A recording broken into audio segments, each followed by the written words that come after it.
হযরতুল আল্লাম শহীদ মরহুম আল্লামা দেলওয়ার হোসেন সাঈদী রাহিমাহুল্লাহ ওনার স্মৃতি বিজড়িত আজকের এই ঐতিহাসিক প্যারেড ময়দানের তাফসিরুল কোরআনের প্রোগ্রামে সব আছে। স্টেজ আছে, শ্রোতা আছে, প্যান্ডেল আছে, মিডিয়া কাভারেজ আছে, কিন্তু আমাদের কলিজার টুকটাটা আমাদের মাঝে নাই। আজকের এই প্রোগ্রামে আলোচক হয়ে এই চেয়ারে আমি না বসে ওই শ্রোতাদের কাতারে বসে যদি আমাদের আল্লামার নুরানি চেহারার দিকে তাকিয়ে ওয়াজ শুনতে পারতাম, আমাদের হৃদয়টা ঠান্ডা হয়ে যেত, আমাদের তৃষ্ণার্ত হৃদয় শান্ত হতো। সব আজকে আছে, কি যেন নাই, ঠিক কিনা বলেন? আল্লাহ তাআলা প্রতি 100 বছরে একজন মুজাদ্দিদ পাঠায়, প্রতি 100 বছরে একজন মুজাদ্দিদ, যিনি সমাজকে সংস্কার করেন।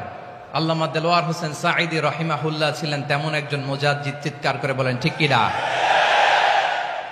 উনি শিরক বিদআতের আস্তানাকে তছনছ করে দিয়েছেন, তাওহীদের বাণীকে সমুন্নত করেছেন, গণমানুষের কাছে তাফসিরুল কোরআনকে জনপ্রিয় করেছেন। আজীবন আজীবন তিনি ইসলামকে বিজয়ী শক্তি হিসেবে দেখার স্বপ্ন দেখতেন। এত প্রাঞ্জল ভাষা, এত চমৎকার আধুনিক প্রেজেন্টেশন, গণমানুষের কাছে কোরআনের তাফসিরকে এভাবে জনপ্রিয় করে তোলার মতো ব্যক্তিত্ব আল্লামা সাঈদী ছাড়া দ্বিতীয় কেউ এই বাংলার ভূখণ্ডে নাই। এই যে তাফসিরুল কোরআন, এই যে টার্মিনোলজি, এই টার্মটাই উনি আসলে জনপ্রিয় করেছেন। আমরা আগে জানতাম না যে এভাবে তাফসির করা যায়, এভাবে scientific indications of the Holi কোরআনকে মানুষের কাছে পেশ করা যায়, এভাবে এত জীবন ঘনিষ্ঠ করে, এত ইন্টারেক্টিভ করে কোরআনের কথাগুলো মানুষের কাছে উপস্থাপন করা যায়। উনি অন্যায়ের বিরুদ্ধে সবসময় সোচ্চার ছিলেন, প্রতিবাদী কণ্ঠস্বর ছিলেন। ওনার আলোচনা শুনলে দেহের রক্ত টকবক করে ফুটতে থাকতো। আল্লাহু আকবার, আল্লাহু আকবার, আল্লাহু আকবার। He was a strong mouthpiece of Islamic revivalism. Islamic জাগরণের স্ট্রং মাউথপিস ছিলেন আল্লামা সাঈদী রাহিমাহুল্লাহ। অনেক দোয়া পেয়েছেন, আমরা পড়েছি, এমন জীবন তুমি করিবে গঠন, মরণে হাসিবে তুমি, কাঁদিবে ভুবন। গোটা বিশ্বকে তিনি কাঁদিয়েছেন। আল্লামা যখন ইন্তেকাল করলেন, আমি তখন মালয়েশিয়া থেকে যুক্তরাষ্ট্রে একটা কনফারেন্সে যোগ দিতে যাচ্ছি, কাতার এয়ারলাইন্সে। মালয়েশিয়া থেকে দোহাতে নামলাম। দোহায় যখন আমার ট্রানজিট, তখন শুনতে পেলাম যে আল্লামা বিদায় নিয়েছেন। সোশ্যাল মিডিয়ায় শুনে বিশ্বাস করতে পারলাম না। মুহূর্তের মধ্যেই মাসুদ সাঈদী ভাইকে মেসেজ করলাম, উনি কোনো উত্তর দিতে পারলেন না। মাসুদ ভাইয়ের সাথে যখন কোলাকুলি করি, আমাদের শামীম ভাইয়ের সাথে যখন কোলাকুলি করি, মনে হচ্ছে আল্লামা সাঈদীর ঘ্রাণ পাই। শরীরটা লিটারালি কাঁপছিল, নিজেকে মানাতে পারছিলাম না, বিশ্বাস করতে পারছিলাম যে আসলে আল্লামা বিদায় নিয়েছেন। ইন দ্য মিন টাইম আমার সেকেন্ড ফ্লাইট, দোহা টু নিউ ইয়র্ক, 12 ঘন্টার ফ্লাইটে উঠলাম। ইন্টারনেট থেকে বিচ্ছিন্ন হলাম। নামার পরে শুনলাম আল্লাহু আকবার, যেখানে ওনাকে কবরস্থ করার কথা ছিল সেখানেও কবর দিতে দেয়া হয় নাই। ছবিগুলো দেখতে লাগলাম, হাসিমাখা মুখ, হাসিমাখা নিথর দেহটা, মরণে হাসিবে তুমি, কাঁদিবে ভুবন। From east to west, from north to south, the entire globe, গোটা বিশ্ব ওনার জন্য কেঁদেছে, গোটা বিশ্ব কেঁদেছে। কাবার গিলাফ ধরে ধরে মানুষ চিৎকার করেছে। এর চেয়ে শ্রেষ্ঠ মৃত্যুকার হতে পারে? আমাদের আল্লামার আর কি পাওয়ার ছিল বলেন? আর কি পাওয়ার ছিল? কুল্লু নাফসিন যায়িকাতুল মাউত, যারাই দুনিয়াতে আসবে তারা ইন্তেকাল করবে, এটা আমরা মেনে নেই, এটা আমরা জানি। কিন্তু অবাক করা বিষয় হচ্ছে আমরা আজও জানি না আমাদের আল্লামার মৃত্যু কি স্বাভাবিক হয়েছে নাকি এটা পরিকল্পিত মেডিকেল কিলিং ছিল। এটা যে পরিকল্পিত মেডিকেল কিলিং ছিল এটা ধারণা করার পেছনে অনেক কারণ আছে। তিনি আধিপত্যবাদের বিরুদ্ধে সোচ্চার ছিলেন, ফ্যাসিবাদের বিরুদ্ধে সোচ্চার ছিলেন, রাজনৈতিক প্রতিহিংসার শিকার ছিলেন। এজন্য এটা মেডিকেল কিলিং হতে পারে এ ধারণা আমরা করতেই পারি। আওয়াজ করে বলেন ঠিক কিনা? যেই সময়টা আমরা কাটাচ্ছি এত সুন্দর সময় বাংলাদেশ আর পাবে না। আমাদের জন্মের পর থেকে এরকম চমৎকার সময় আমরা পাই নাই। এটাই আসল সময়। আমরা ইন্টারিম গভর্নমেন্টের কাছে দাবি জানাই, উচ্চতর তদন্ত কমিটি করে এটা কি হত্যাকাণ্ড ছিল নাকি স্বাভাবিক মৃত্যু ছিল, এই রিপোর্ট গণমানুষের কাছে প্রচার করে জানাতে হবে। এই দাবির সাথে কি সবাই আপনারা একমত? কারা কারা একমত হাত তুলে দেখান।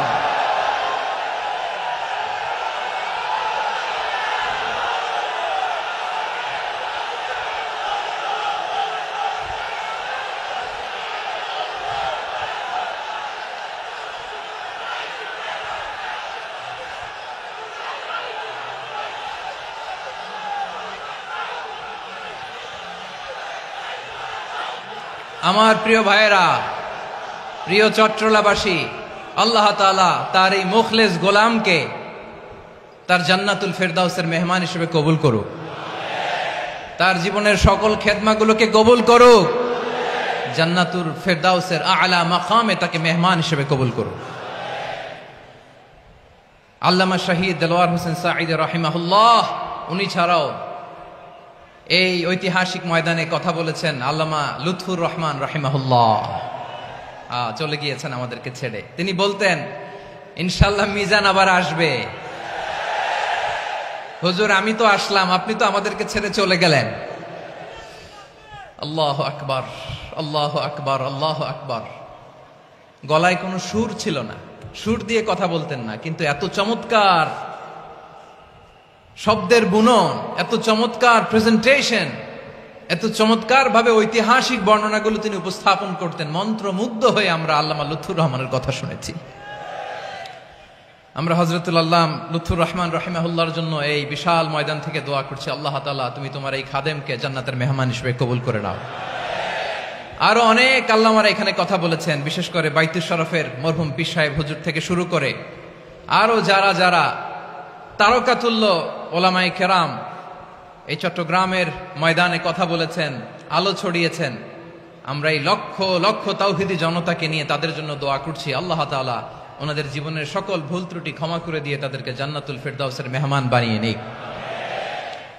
আমরা এই ঐতিহাসিক প্যারেড ময়দানের প্রোগ্রাম থেকে স্মরণ করতে চাই 24-এর ছাত্র নাগরিক অভ্যুত্থানে আমার যে সমস্ত ছাত্র নাগরিক ভাইয়েরা দেহের তাজা রক্ত বিলি দিয়ে নতুন বাংলাদেশ আমাদেরকে উপহার দিয়েছে।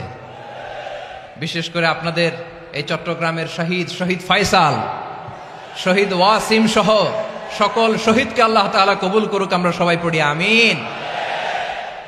প্রিয় ভাইয়েরা, আমি নগণ্য একজন কোরআনের ছাত্র, এত বিশাল মঞ্চে এত বড় প্ল্যাটফর্মে কথা বলা আমার জন্য সাজে না। তারপরও আমাদের মুরব্বীরা আমাদের ডানে বায়ে বসে আছেন, ওনাদের আদেশ ক্রমে, ওনাদের অনুমতি ক্রমে কিছু কথা আজকের এই ঐতিহাসিক প্রোগ্রামে আপনাদের সামনে উপস্থাপন করার চেষ্টা করব। ওমা তৌফিকি ইল্লা বিল্লাহ। প্রিয় ভাইয়েরা, 5 দিন ব্যাপী এই তাফসিরুল কোরআনের প্রোগ্রামে অনেক ওলামা হযরত কথা বলেছেন।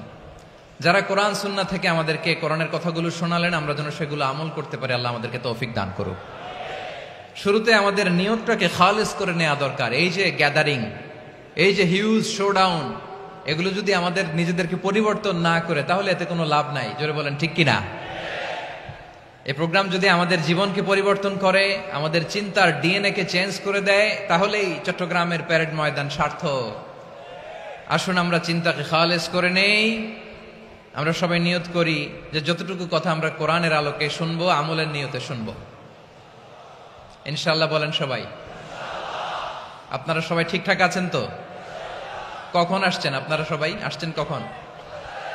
সকালে, কেউ দুপুরে, 9টায়, আল্লাহ আল্লাহ আল্লাহ। দুপুরের খাবার খাওয়ার সুযোগ হয়েছিল? খান নাই? রোজা রাখছেন? আহা, আমি কি দিয়ে বিদায় দেব আমার এই ভাইগুলোরে? আল্লাহ তুমি আমার ভাইগুলোরে কবুল করো। ইসলামের পক্ষের এই গণজোয়ারকে আগামীর বাংলাদেশের ইসলামের জন্য তুমি কবুল করো। যেই ভালোবাসা ইসলামের জন্য হয়, যেই গণজোয়ার কোরআনের জন্য হয়, পৃথিবীর কোন শক্তি দিয়ে সেটাকে আটকানো যায় না। জোরে বলেন ঠিক কিনা? এজন্য গ্রাজুয়ালি, সিস্টেম্যাটিক্যালি, মেথোডোলজিক্যালি আমাদেরকে আগাতে হবে, শুধু আবেগ দিয়ে নয়। বিবেকেরও দরকার আছে না নাই?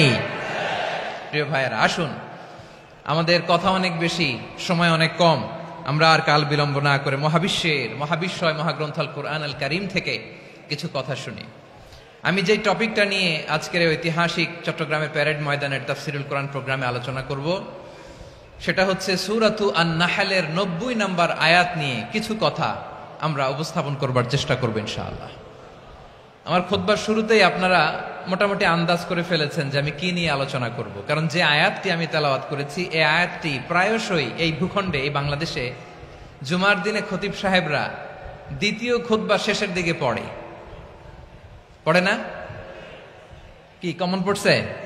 ইন্নাল্লাহা ইয়া'মুরু বিল আদলি ওয়াল ইহসান ওয়া ইতা'i যিল কুরবা ওয়া ইয়ানহা আনিল ফাহশাই ওয়াল মুনকারি ওয়াল বাগি ইয়া'iদুকুম লাআল্লাকুম তাযাক্কারুন। মুখস্থ আছে না সবার?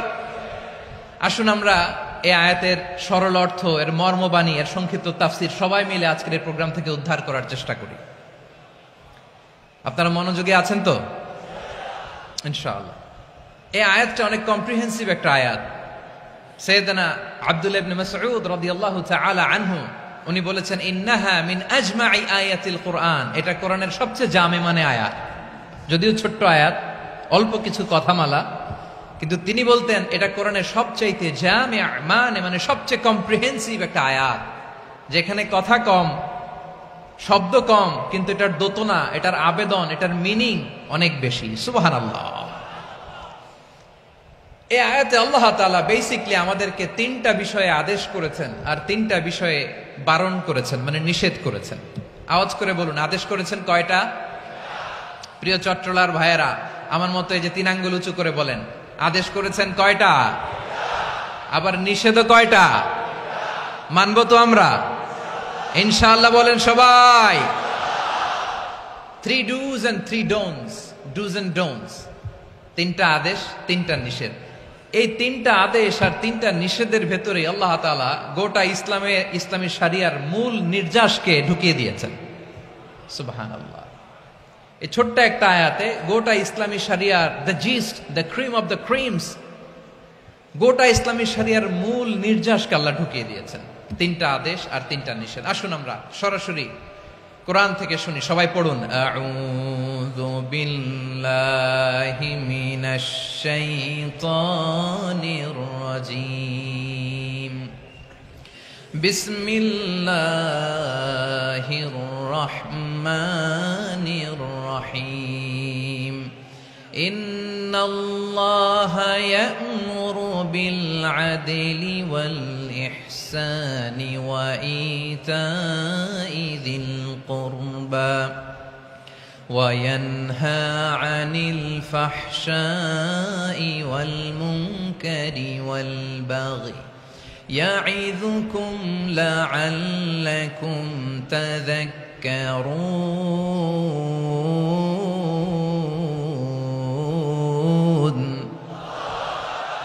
আল্লাহ তাআলা ইরশাদ করছেন, ইন্নাল্লাহা ইয়া'মুরু বিল আদলি ওয়াল ইহসান। নিশ্চয় আল্লাহ তাআলা তোমাদেরকে ন্যায় বিচারের আদেশ দেন, সদাচরণের আদেশ দেন, নিকটাত্মীয়দেরকে দানের আদেশ দেন। আদেশ কয়টা? আওয়াজ করে সবাই বলুন তো কয়টা? নিশ্চয় আল্লাহ তাআলা তোমাদেরকে ন্যায় বিচারের আদেশ দেন, সদাচরণের আদেশ দেন, তিনি তোমাদের নিকটাত্মীয়দেরকে দানের আদেশ দেন, আর তিনি তোমাদেরকে অশ্লীলতা থেকে নিষেধ করেন, মন্দ কাজ থেকে নিষেধ করেন, অবাধ্যতা সীমা লঙ্ঘন থেকে নিষেধ করেন। তিনি তোমাদেরকে উপদেশ দেন যাতে তোমরা শিক্ষা গ্রহণ করো। সুবহানাল্লাহ। উপদেশ দিচ্ছে স্বয়ং কে? তিনটা জিনিসের আদেশ। ইয়া'মুরু বিল আদল, সুবিচার ন্যায় বিচারের আদেশ তিনি দেন। ইহসানের আদেশ দেন, যাতে আমরা ইহসান করি, একে অপরের প্রতি সুবিচার করি, মহানুভবতা দেখায়, অনুগ্রহ দেখায়, আর নিকট আত্মীয়দেরকে যেন আমরা দান করি। এই তিনটা আদেশ তিনি দিয়েছেন। আর কোন তিনটা জিনিস থেকে তিনি বারণ করেছেন? অশ্লীলতা, ফাহশা, মুনকার, মানে সব মন্দ আর অসৎ কাজ, এগুলো থেকে তিনি আমাদেরকে বারণ করেন। ওয়াল বাগি, অবাধ্যতা, সীমা লঙ্ঘন, এই তিনটা কাজ থেকে তিনি আমাদেরকে বারণ করেন। তিনি আমাদেরকে উপদেশ দেন, স্বয়ং আল্লাহ তাআলা আমাদেরকে উপদেশ দেন, যাতে করে আমরা শিক্ষা গ্রহণ করি। সুবহানাল্লাহ পড়ে। তাহলে আসুন আমরা ধরে ধরে একটা একটা করে সামনের দিকে আগাই। আল্লাহ তাআলা প্রথমে আমাদেরকে আদেশ দিয়েছেন আদালের। ইন্নাল্লাহা ইয়া'মুরু বিল আদল। আওয়াজ করে বলুন আল আদাল। সবাই পড়ুন আল আদাল। আমরা উর্দু জানি, হিন্দি জানি, অনেকে ইংরেজিও জানি, কিন্তু আরবি শব্দগুলো আমাদের মুখ দিয়ে বেরোতে চায় না। আওয়াজ করে বলুন আল আদাল। মাশাআল্লাহ। ইন্নাল্লাহা ইয়া'মুরু বিল আদল। আল্লাহ তাআলা আমাদেরকে আদলের আদেশ দেন। আদল অনেকে না বুঝলেও আদালত শব্দটা বুঝবেন। আদালত, আদালত, আদালত বুঝেন না? যেখানে বিচার কার্যের ফয়সালা করা হয়, কোর্ট কাচারি আদালত, এটা তো ভেরি কমন। এটা শুনছেন না সবাই? আদালত, যেখানে ন্যায় বিচার হবে, সুশাসন হবে। কিন্তু ভাগ্যের কি নির্মম পরিহাস, ওখান থেকে মিথ্যা সাক্ষী দিয়ে মনমতো রায় দিয়ে দেয়া হয়। এগুলোর পরিবর্তন হওয়ার দরকার আছে না নাই? প্রিয় ভাইয়েরা, আদালত, আল আদল, ইংরেজিতে বলে জাস্টিস, ন্যায় বিচার, সুবিচার, সুশাসন, জাস্টিস, আল আদল, সব জায়গায় এই জাস্টিস থাকা দরকার। Justice should be prevailed in the society. The mission of all prophet was to uphold the justice. সব নবীর মিশন ছিল এই জাস্টিসকে, আদালকে, সুশাসন আর সুবিচারকে নিশ্চিত করা। পড়েন সুবহানাল্লাহ। And the core message of every divine scripture was to uphold justice. পৃথিবীর সব আসমানি কিতাবের মূল শিক্ষা ছিল এই জাস্টিসকে সমাজে এনশিওর করা, সুবিচার, সুশাসনকে এনশিওর করা। তাহলে প্রিয় ভাইরা, আমরা বুঝতে পারলাম আল আদল শব্দের মানে হচ্ছে ইনসাফ বা সুবিচার বা ন্যায় বিচার। এটা হচ্ছে একটা general meaning, very general meaning. আপনি যদি ইন ডেপথ বুঝতে চান, আরো ভেতরে যান, তাহলে আদল মানে হচ্ছে সমন্বয়, আদল মানে হচ্ছে ভারসাম্য, ব্যালেন্স। আদল মানে হচ্ছে মধ্যম পন্থা। সুবহানাল্লাহ পড়ে। কারণ সব সময় সমান সমান হইলেই সুবিচার হয় না। কথা কি বুঝতেছেন? ইসলামের দ্য কনসেপ্ট অফ আদল, এটা এমন আদল, এটা সব সময় সমান সমান নয়। যখন সমান সমান দেয়া দরকার, ইসলাম সমান সমান দেয়। যখন ব্যালেন্স করা দরকার, চেক এন্ড ব্যালেন্স, সমন্বয়, ভারসাম্য করা দরকার, তখন ইসলাম ভারসাম্য করে দেয়। এটার নাম আদল। সুবহানাল্লাহ। সহজ করে আপনাদেরকে বুঝাই। যেমন ধরুন, একটা পরিবারের 3 জন সদস্য, স্বামী, স্ত্রী আর সন্তান। তাদের সকালবেলার ব্রেকফাস্টে, স্বামীর সকালের নাস্তায় স্বামীর 3টা রুটি লাগে, স্ত্রীর 2টা লাগে, আর সন্তানের 1টা রুটি লাগে। এখন আমি যদি সমান সমান করে আদল করতে চাই, সবাইকে যদি 3টা করে রুটি দেই, তাহলে স্বামী বেচারার জন্য ঠিক আছে? কি বলেন? কথা কি বুঝতেছেন না কষ্ট হয়ে যাচ্ছে? যদি সমান সমানের নিয়মে আগাই, তাহলে 3টা করে যদি রুটি দেই, স্বামীর জন্য ওকে, কিন্তু স্ত্রীর জন্য 1টা বেশি হয়ে যায়। আর সন্তানের জন্য কয়টা বেশি হয়? আচ্ছা, এই তো বুঝতেছেন, মাশাআল্লাহ। আচ্ছা, 2টা করে যদি সবাই রে দেয় সমান সমান নীতিতে, তাহলে স্ত্রীর জন্য, স্ত্রী বেচারির জন্য ঠিক আছে, কিন্তু স্বামীর কয়টা কম পড়ে? আর সন্তানের বেশি হয়ে যায় কয়টা? আচ্ছা, সমান সমান নীতিতে সবাইকে যদি সকালের নাস্তার জন্য 1টা করে রুটি দেই, সন্তানের জন্য ঠিক আছে, কিন্তু স্ত্রী বেচারির কম পড়ে কয়টা? স্বামীর কম পড়ে কয়টা? 2টা। কথা কি বুঝতেছেন? আর আমি যদি স্বামীকে দেই 3টা, স্ত্রীকে দেই 2টা, আর সন্তানকে দেই 1টা, তাহলে কারো অপচয় হবে না। যার যতটুকু দরকার ঠিক ততটুকুই কাজে লাগবে। চিল্লায় বলেন ঠিক কিনা? এটাই হচ্ছে ইসলামের আদল, যেখানে যার যতটুকু দরকার তাকে সেখানে ঠিক ততটুকু দিয়ে দেওয়ার নামই হচ্ছে আদল। চিল্লায় পড়েন আল্লাহু আকবার। রব্বুল আলামিন বলেন, ইউসিকুমুল্লাহু ফি আওলাদিকুম লিযযাকারি মিসলু হাযযিল উনসায়াইন। আল্লাহ তোমাদেরকে ওসিয়ত করেন তোমাদেরকে আদেশ দেন উত্তরাধিকার সম্পদ যখন বন্টন হবে ছেলেরা যতটুকু পাবে মেয়ে পাবে তার অর্ধেক। সুবহানাল্লাহ বলেন। দেখেন ছেলে যদ্দূর মেয়ে অর্ধেক, ছেলে ডবল পাবে। আপাত দৃষ্টিতে মনে হয় এখানে অবিচার হয়েছে, কিন্তু আসলে কি অবিচার হয়েছে? আপনি বিয়ের ক্ষেত্রে যান, ওইখানে আবার ছেলে মোহরানা দেয়, মেয়ে সেখানে মোহরানা পায়। তাহলে চেক এন্ড ব্যালেন্স, ভারসাম্য, ব্যালেন্স, মধ্যম পন্থা এখানে আছে না নাই? এটাই হচ্ছে ইসলামের আদল। আল্লাহ তাআলা এই আদলের আদেশ দিয়েছেন, সুবিচার, ন্যায় বিচার, সুশাসন এবং ভারসাম্যের আদেশ দিয়েছেন। প্রিয় ভাইয়েরা, একটি শান্তিময় সমাজ, একটা সমৃদ্ধ সমাজ, একটা মানবিক সমাজ যদি আমরা পেতে চাই, এই আয়াতের মধ্যে যতগুলো পয়েন্ট আছে সবগুলোর বাস্তবায়ন লাগবে। কথা বুঝতে পেরেছেন? বলেন, আওয়াজ করে বলেন, আমরা একটা শান্তির সমাজ চাই কি চাই না? আমরা একটা সমৃদ্ধ বাংলাদেশ চাই কি চাই না? আমরা একটা মানবিক বাংলাদেশ চাই কি চাই না? এই আয়াতে আল্লাহ তাআলা একটা মানবিক সমাজের রূপরেখা টেনেছেন। তার প্রথম কথা হচ্ছে ইন্নাল্লাহা ইয়ামুরু বিল আদল। আল্লাহ তাআলা তোমাদেরকে আদলের নির্দেশনা দেয়, সুবিচার, সুশাসনের নির্দেশনা দেয়। যে সমাজে আদল থাকে না সে সমাজে জুলুম মানুষের ঘাড়ে চেপে বসে। আদলের বিপরীত হচ্ছে জুলুম। আদলের বিপরীত কি? জুলুম বা জাওর, অত্যাচার, অবিচার, বৈষম্য। এই যে বৈষম্য বিরোধী ছাত্র আন্দোলন কমন পড়ছে? এই যে একজন সমন্বয়ক তো দেখা করলো আমার সাথে। জুলুম মানে হচ্ছে বৈষম্য। বৈষম্যের স্থান ইসলামে নাই, অবিচারের স্থান ইসলামে নাই, জুলুমের স্থান ইসলামে নাই। আল্লাহ তাআলা বলেন যে আমি জুলুমকে নিজের জন্য হারাম করেছি এবং তোমাদের জন্য হারাম করেছি।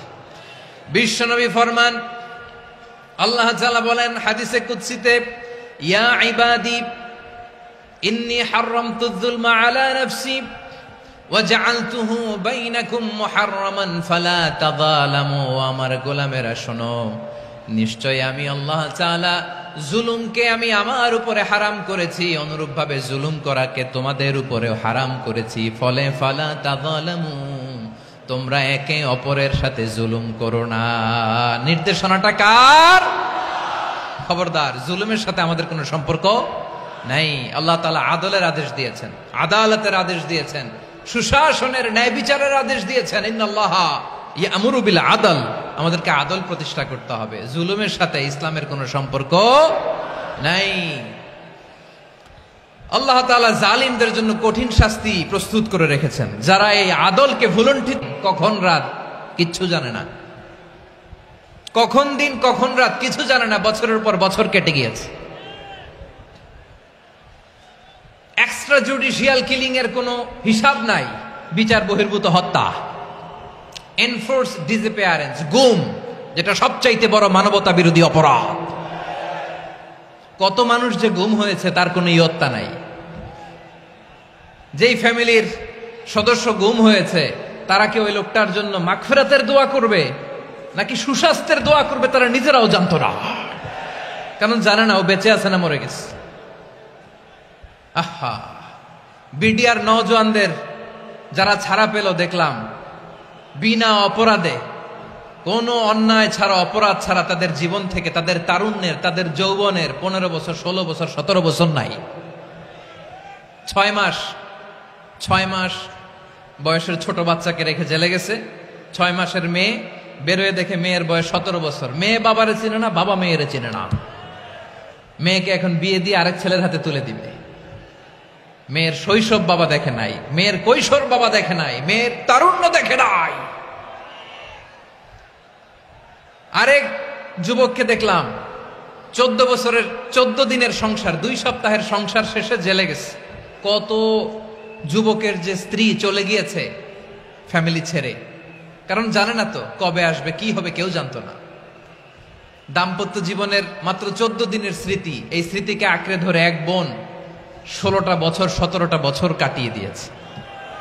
আমি নিউজটা দেখে ভাবলাম, আমার এই বোনের প্রতিটি দিন কিভাবে কেটেছে, প্রতিটি রাত কিভাবে কেটেছে, প্রতিটি ক্ষণ কিভাবে কেটেছে। বিশ্বনবী বলেছেন, ইত্তাকি দাওয়াতাল মাজলুম ফাইন্না লাইসা বাইনাহু ওয়া বাইনাল্লাহি হিজাব। মাজলুমের কান্নাকে ভয় করো, কারণ মাজলুমের কান্না আর আল্লাহর মাঝে কোনো পর্দা থাকে না। আমরা আর এরকম কোন জুলুম বাংলাদেশে দেখতে চাই না। জোরে বলেন ঠিক কিনা? আর কেউ নতুন করে জালিম হোক আপনারা চান? আবার নতুন করে কেউ ফ্যাসিস্ট হোক আপনারা চান? এক দল আরেক দলকে নিশ্চিহ্ন করার রাজনীতিতে মেতে উঠুক এটা আপনারা চান? আমরা বাংলাদেশকে আদল দিয়ে সাজাতে চাই। আমরা এই 56,000 বর্গ মাইলের প্রতিটা ইঞ্চি মাটিকে কোরআনের আইন দিয়ে সাজাতে চাই। রাজি আছেন আপনারা? কারা কারা রাজি দেখান হাত তুলে আল্লাহকে।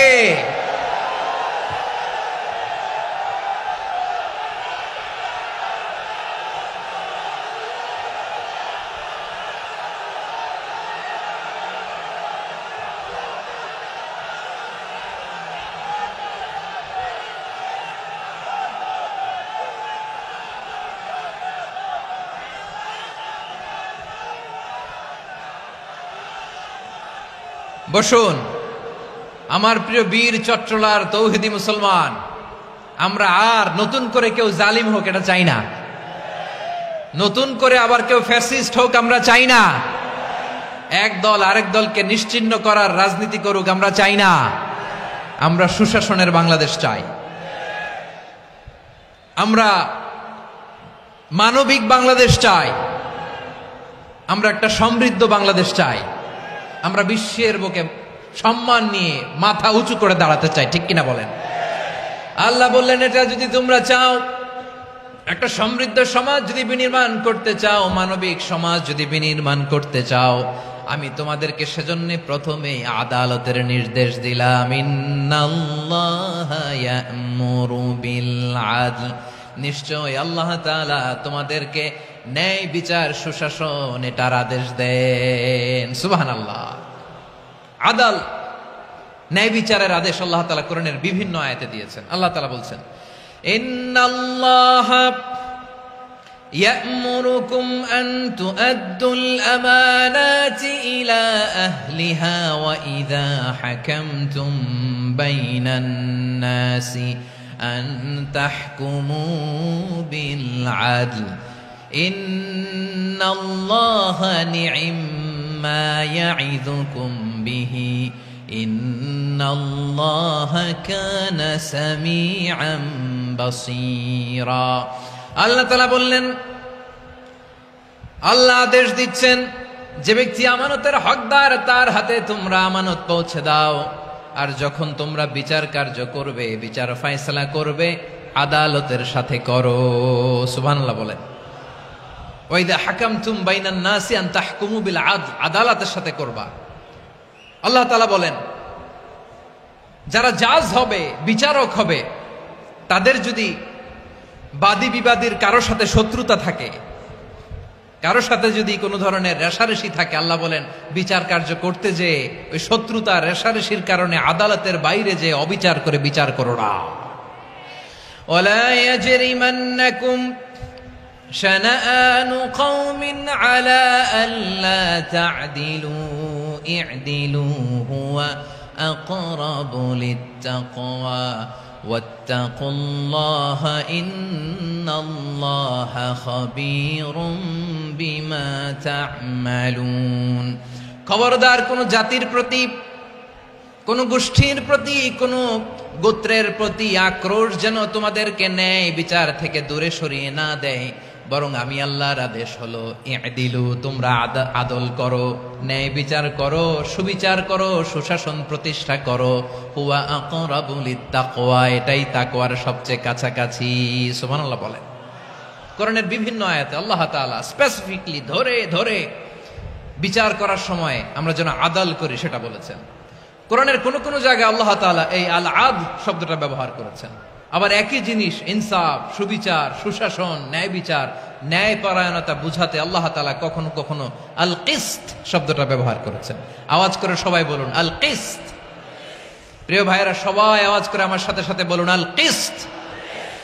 আল্লাহ তাআলা বলেন ওয়া ইন হাকামতা ফাহকুম বাইনাহুম বিল কিসতি ইন্নাল্লাহা ইউহিব্বুল মুকসিতিন।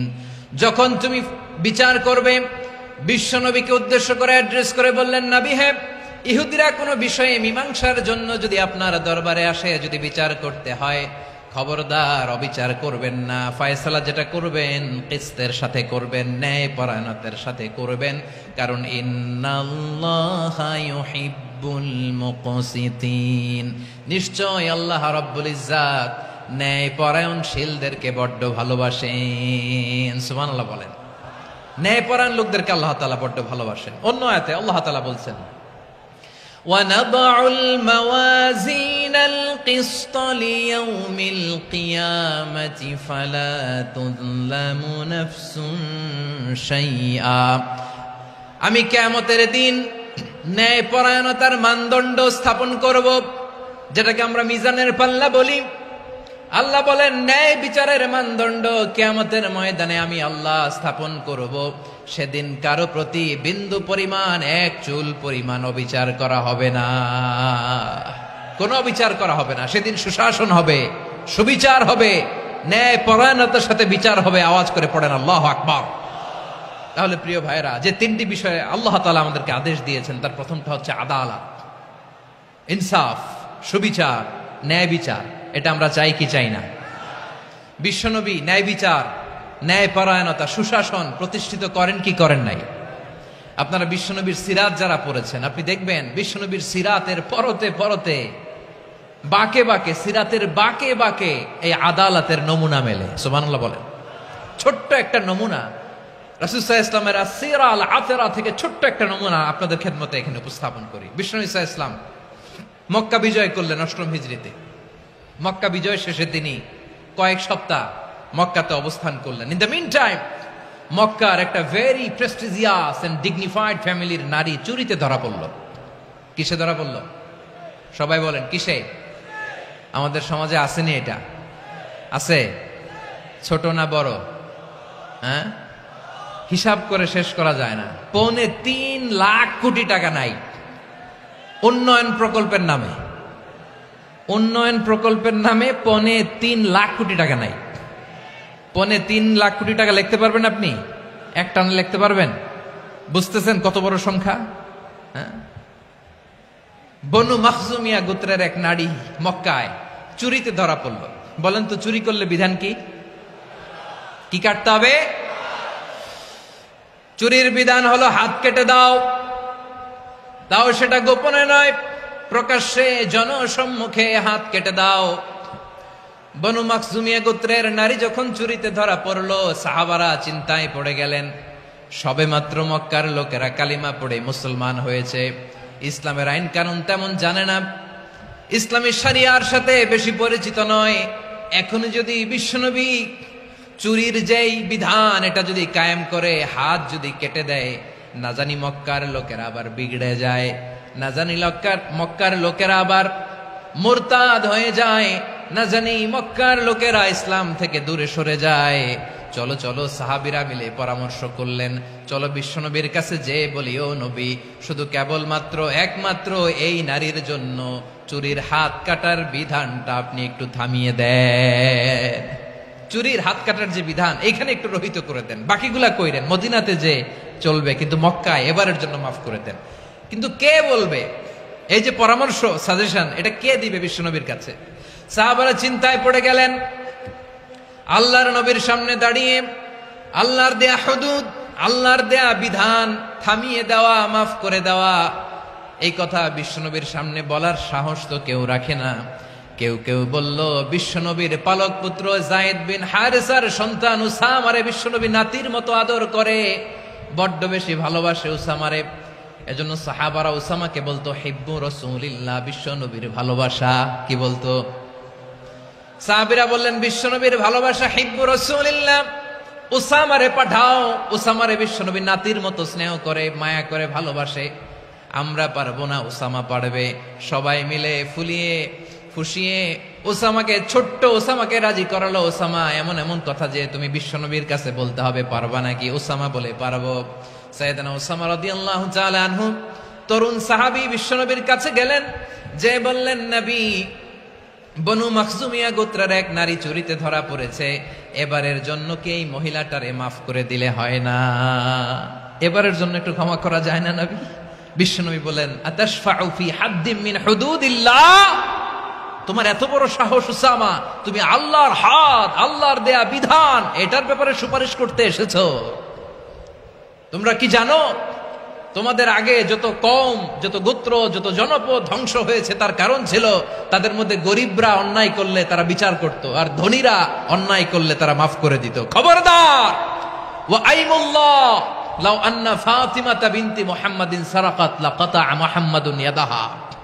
বিশ্বনবী বললেন, ওরে ওসামা, বানু মাখজুমিয়ার ওই প্রেস্টিজিয়াস এন্ড ডিগনিফাইড ফ্যামিলির মেয়ে তো দূর কি বাত, অনেক দূরের কথা। জেনে রেখো ওসামা, আমার কলিজার টুকরা নয়নের পুটুলি ফাতেমাও যদি মক্কার জমিনে আজকে এই চুরির দায়ে ধরা পড়তো, আমি বিশ্বনবী মুহাম্মাদুর রাসূলুল্লাহ ধরে ফাতেমার ডান হাতটা কেটে দিতে এক বিলম্ব দেরি করতাম না। ইন্নাল্লাহা ইয়া'মুরু বিল আদল। আমাদেরকে জাস্টিস শিখায় পশ্চিমারা, আমাদেরকে ইনসাফ শিখায়, আমাদেরকে সুশাসন শিখায়। আর ইনসাফ, সুশাসন, ন্যায় বিচার, সুবিচার, জাস্টিস কারে বলে বিশ্বনবীর বায়োগ্রাফি থেকে জেনে নাও। এই ছিল বিষ্ণু ইসা ইসলামের আদালতের নমুনা। আপনি যদি সাইয়েদনা ওমরে ফারুকের জীবনের দিকে তাকান, এমন কঠোর, এমন বীর সেনানী ছিলেন। সাইয়েদনা ওমরে ফারুক যদি রাস্তার এই মাথা দিয়ে হাঁটা শুরু করতেন, শয়তান ওমরে ফারুককে দেখলে ওই রাস্তা রেখে দিয়ে অন্য রাস্তা দিয়ে হাঁটতো। সুবহানাল্লাহ। ওমরে ফারুক রাদিয়াল্লাহু তাআলা আনহু কি পার্সোনালিটি ছিল, কি পার্সোনালিটি! আমাদের এলাকায় ছোট বাচ্চারা রাতে ভাত খেতে চায় না, আমার মেয়েটাও খেতে চায় না। এই এটা দিব, ওইটা দিব, আজকে মাহফিলে আসার সময় বলে দিছে লিস্ট করে এটা এটা আনতে হবে। তো ছোট্ট বাচ্চাদের অনেক বায়না থাকে, ওরা রাতে খেতে চায় না। তো মায়েরা বিভিন্ন ভয় দেখায়, এই বাঘ আসবে, বাঘ আসবে খাও, এই ভূত আসবে, ভূত আসবে খাও। আপনারা কি বলেন চট্টগ্রামে? কি আসবে? হ্যাঁ, ভূত, ভূত, ভূত আসবে, বাঘ আসবে, খাও খাও খাও, তাড়াতাড়ি খাও। তো বাচ্চারা এগুলো শুনে ভয়ে খেতে শুরু করে। মদিনার জমিনেও একই ঘটনা ঘটতো। মদিনার ছোট্ট ছোট্ট সোনামণিরা খেতে চাইতো না। তো মায়েরা বলতো, হা হুয়া ইয়াতি উমর, হা হুয়া ইয়াতি উমর, ওই যে উমর আসতেছে, উমর। ওমরে ফারুকের কথা শুনলে বাচ্চারা একেবারে ঠান্ডা। সুবহানাল্লাহ পড়বেন না? প্রভু তুমি বলেছ রাসূল দেবে না, বলনি দেবে না ওমর, বলনি দেবে না হামজা তারিক, খালিদ বিজয় সমর। প্রভু তুমি বলেছ রাসূল দেবে না, বলনি দেবে না ওমর, বলনি দেবে না হামজা তারিক, খালিদ বিজয় সমর। প্রভু তুমি বলেছ রাসূল দেবে না। আল্লাহু আকবার। ওমর ফারুক রাদিয়াল্লাহু তাআলা আনহু, ওনার কথা শুনলে গায়ের মধ্যে গুজবাম হয়, গায়ের পশমগুলো দাঁড়িয়ে যায়। সুবহানাল্লাহ বলেন। কি পার্সোনালিটি ছিল, কি ব্যক্তিত্ব ছিল! মুনাফিকরা ওমর ফারুককে জমের মতো ভয় পেতেন। শয়তান, খুদ শয়তান এই রাস্তা দিয়ে আসলে শয়তান অন্য রাস্তা দিয়ে হাঁটতো। ওমর ফারুক রাদিয়াল্লাহু তাআলা আনহুর জীবনে যদি দেখেন, তাহলে সেখানে আপনি আদালতের, ইনসাফের, সুশাসনের, জাস্টিসের নমুনা দেখতে পাবেন। কয়টা শুনবেন? সাইয়েদনা ওমর ফারুকের রাদিয়াল্লাহু তাআলা আনহুর সন্তান আব্দুর রহমান মিশরে মদ খেয়ে মদ্যপ অবস্থায় ধরা পড়েছে। মদ খাওয়ার কারণে, মদ যদি কেউ পান করে আর যদি প্রমাণিত হয়, তার বিচার হলো 80 বেত। আওয়াজ করে বলেন, কয় বেত? বাংলাদেশেও তো এই আইন আছে নাকি? বাংলাদেশে আছে? হ্যাঁ, মদ খাইলে 80 বেত, এই আইন বাংলাদেশে চালু হোক। আমরা চাই কি চাই না? চাই সবাই। এজন্যই তো ইসলাম ভাল লাগে না। ইসলামকে ভাল লাগে না। ইসলামকে আউট করে রাখতে পারলেই তো এরকম বড় বড় বোতল খাওয়া যায়। একেবারে সহজ, পানির মতো সহজ, হিসাব একেবারে সহজ। ওমর ফারুক রাদিয়াল্লাহু তাআলা আনহুর ছেলে ভুল করে মদ পান করে ফেলেছিলেন। আব্দুর রহমান, ঘটনা ঘটেছে মিশরে। মিশরের গভর্নর তখন আমর ইবনুল আস রাদিয়াল্লাহু তাআলা আনহু। আব্দুর রহমানের ভাই যে গভর্নরকে বলল, গভর্নর যদি একটু দয়া করেন, খলিফার ছেলে আমার ভাই আব্দুর রহমান মদ্যপ অবস্থায় ধরা পড়েছে, জনসম্মুখে যদি আপনি বেত্রাঘাত করেন আমাদের প্রেস্টিজ থাকে না, যদি আসিবেত আপনি মারেন, আমার কোনো কথা নাই, কিন্তু ঘরের ভেতরে মারেন। আব্দুর রহমানের ভাইয়ের সুপারিশ শুনে সাইয়েদনা আমর ইবনে আস রাদিয়াল্লাহু তাআলা আনহু রাজি হয়ে গেলেন। ঘরের ভেতরে লোকচক্ষুর আড়ালে আসিবেত তিনি মানলেন। কিন্তু ঘটনাক্রমে এই কথা লুকিয়ে লুকিয়ে ঘরের ভেতরে আসিবেত মারার কথা সাইয়েদনা ওমর ফারুক মদিনা থেকে জানতে পারলেন। মদিনা থেকে তিনি ফরমান জারি করলেন, এই বিচার যেমনটি আমর ইবনুল আস আদায় করেছে এটা প্রকৃতপক্ষে আদায় হয় নাই। আসো সবাই মদিনায় আসো, আমর ইবনুল আস মদিনায় আসো, আব্দুর রহমানও আসো, সবাই আসো, জনসম্মুখে এই বিচার কার্যকর করতে হবে। সাইয়েদনা ওমর ফারুক মসজিদে নববীর পিলারের মধ্যে নিজের ছেলেকে বাঁধলেন, আবার জনসম্মুখে 80টা বেত তার গায়ের মধ্যে মারলেন। মাজমুয়ে ফাতাওয়া ইবনে তাইমিয়া রাহিমাহুল্লাহ উনি এটা নকল করেছেন। এটা সবচেয়ে বিশুদ্ধ মত, আর অনেক মত আছে।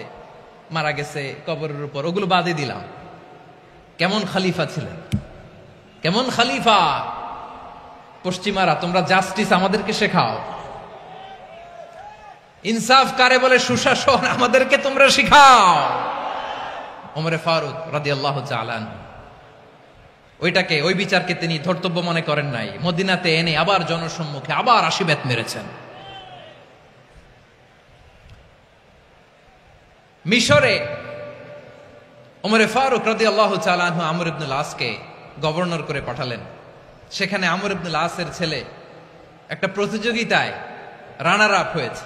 এক মিশরি সেখানে চ্যাম্পিয়ন হয়েছে। রানার আপ বুঝতে পেরেছেন তো?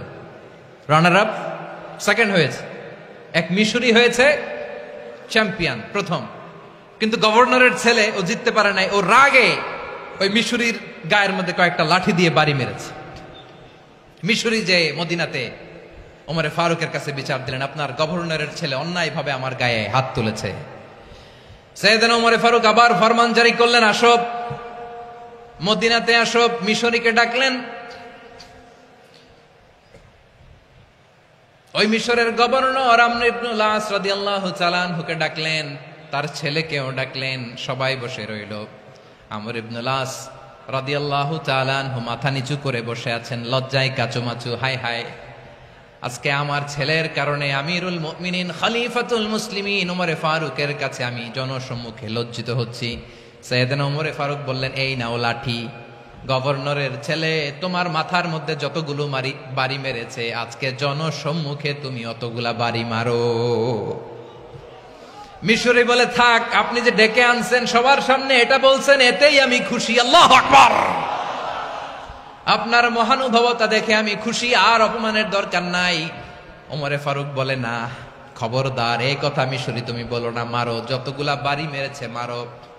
বাধ্য হয়ে মিশরি আমর ইবনুল আসের সামনে ওনার কলিজার টুকরা সন্তানের মাথার মধ্যে বাড়ি মারতে আরম্ভ করলেন।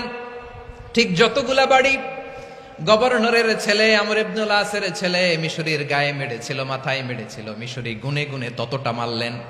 এই দৃশ্য দেখে ওমরে ফারুক রেগে মেগে আগুন, রাগের চোটে রাগ সামলাতে না পেরে, আর নিজেকে সামলাতে না পেরে মিশরিরে বললেন, ছেলেরে মারা শেষ হয়ে গেলে এবার বাবার টাক মাথার মধ্যে কয়েকটা বাড়ি মার। রাগের চোটে, আউট অফ অ্যাঙ্গার, রাগের চোটে, যে আমার পাঠানো গভর্নর আমর ইবনুল আস তার ছেলেকে কেন আদব তারবিয়া কেন শিক্ষা দিতে পারে না। ছেলেরে মারা হইলে এবার আমর ইবনুল আসের মাথার মধ্যে দুইটা মারো। এটা রাগে বলেছেন, এটা শাস্তি হিসেবে না। সুবহানাল্লাহ পড়ে। তোমরা আমাদেরকে সুশাসন শিখাও, আমাদেরকে সুশাসন শিখাও। বিশ্বনবী বলেন, আদল এটা যেন তেন বিষয় না, এটা দিয়েই মানবিক সমাজ গড়তে হবে। আল্লাহ তাআলা কিয়ামতের কঠিন ময়দানে, যেদিন স্বামী স্ত্রীকে চিনবে না, স্ত্রী স্বামীকে দেখে পালিয়ে যাবে, বন্ধু বন্ধুরে চিনবে না, পীর সাহেব মুরিদরে চিনবে না, মুরিদ পীর সাহেবরে চিনবে না, দলের কর্মী তার নেতারে চিনবে না, নেতা তার কর্মীরে চিনবে না, বন্ধু বন্ধুরে দেখে পালাবে। এই কঠিন মুহূর্তে সূর্যটা মাথার কাছে চলে আসবে, জমিনটা তামার জমিন হবে। আজকের জমিনের মতো নয়। মানুষ ঘর্মাক্ত, ক্লান্ত, শ্রান্ত মাথার মগজগুলো কানের ছিদ্র আর নাকের ছিদ্র দিয়ে বেয়ে বেয়ে পড়বে।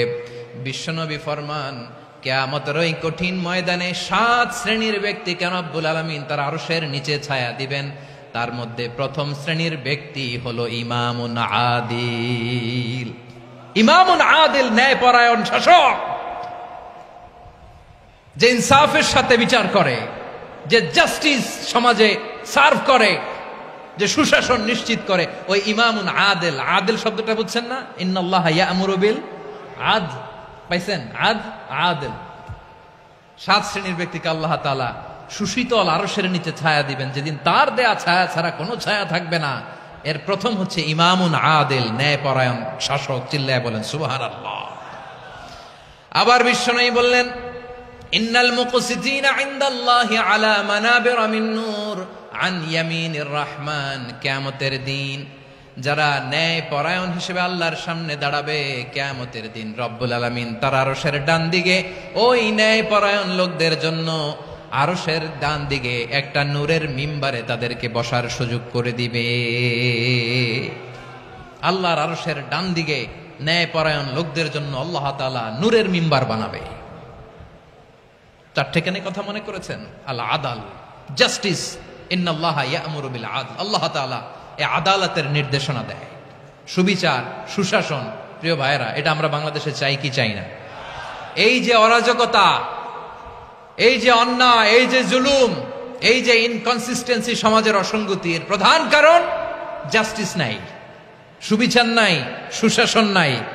শেষবারের মতো আওয়াজ করে বলেন তো, আমরা বাংলাদেশে আদল চাই কি চাই না? তাহলে প্রথম নির্দেশনা শেষ। আল্লাহ তাআলা তোমাদেরকে আদলের আদেশ দেন। এরপরে আল্লাহ বললেন, আমি তোমাদেরকে ইহসানের আদেশ দেই। ইন্নাল্লাহা ইয়া'মুরু বিল আদলি ওয়াল ইহসান।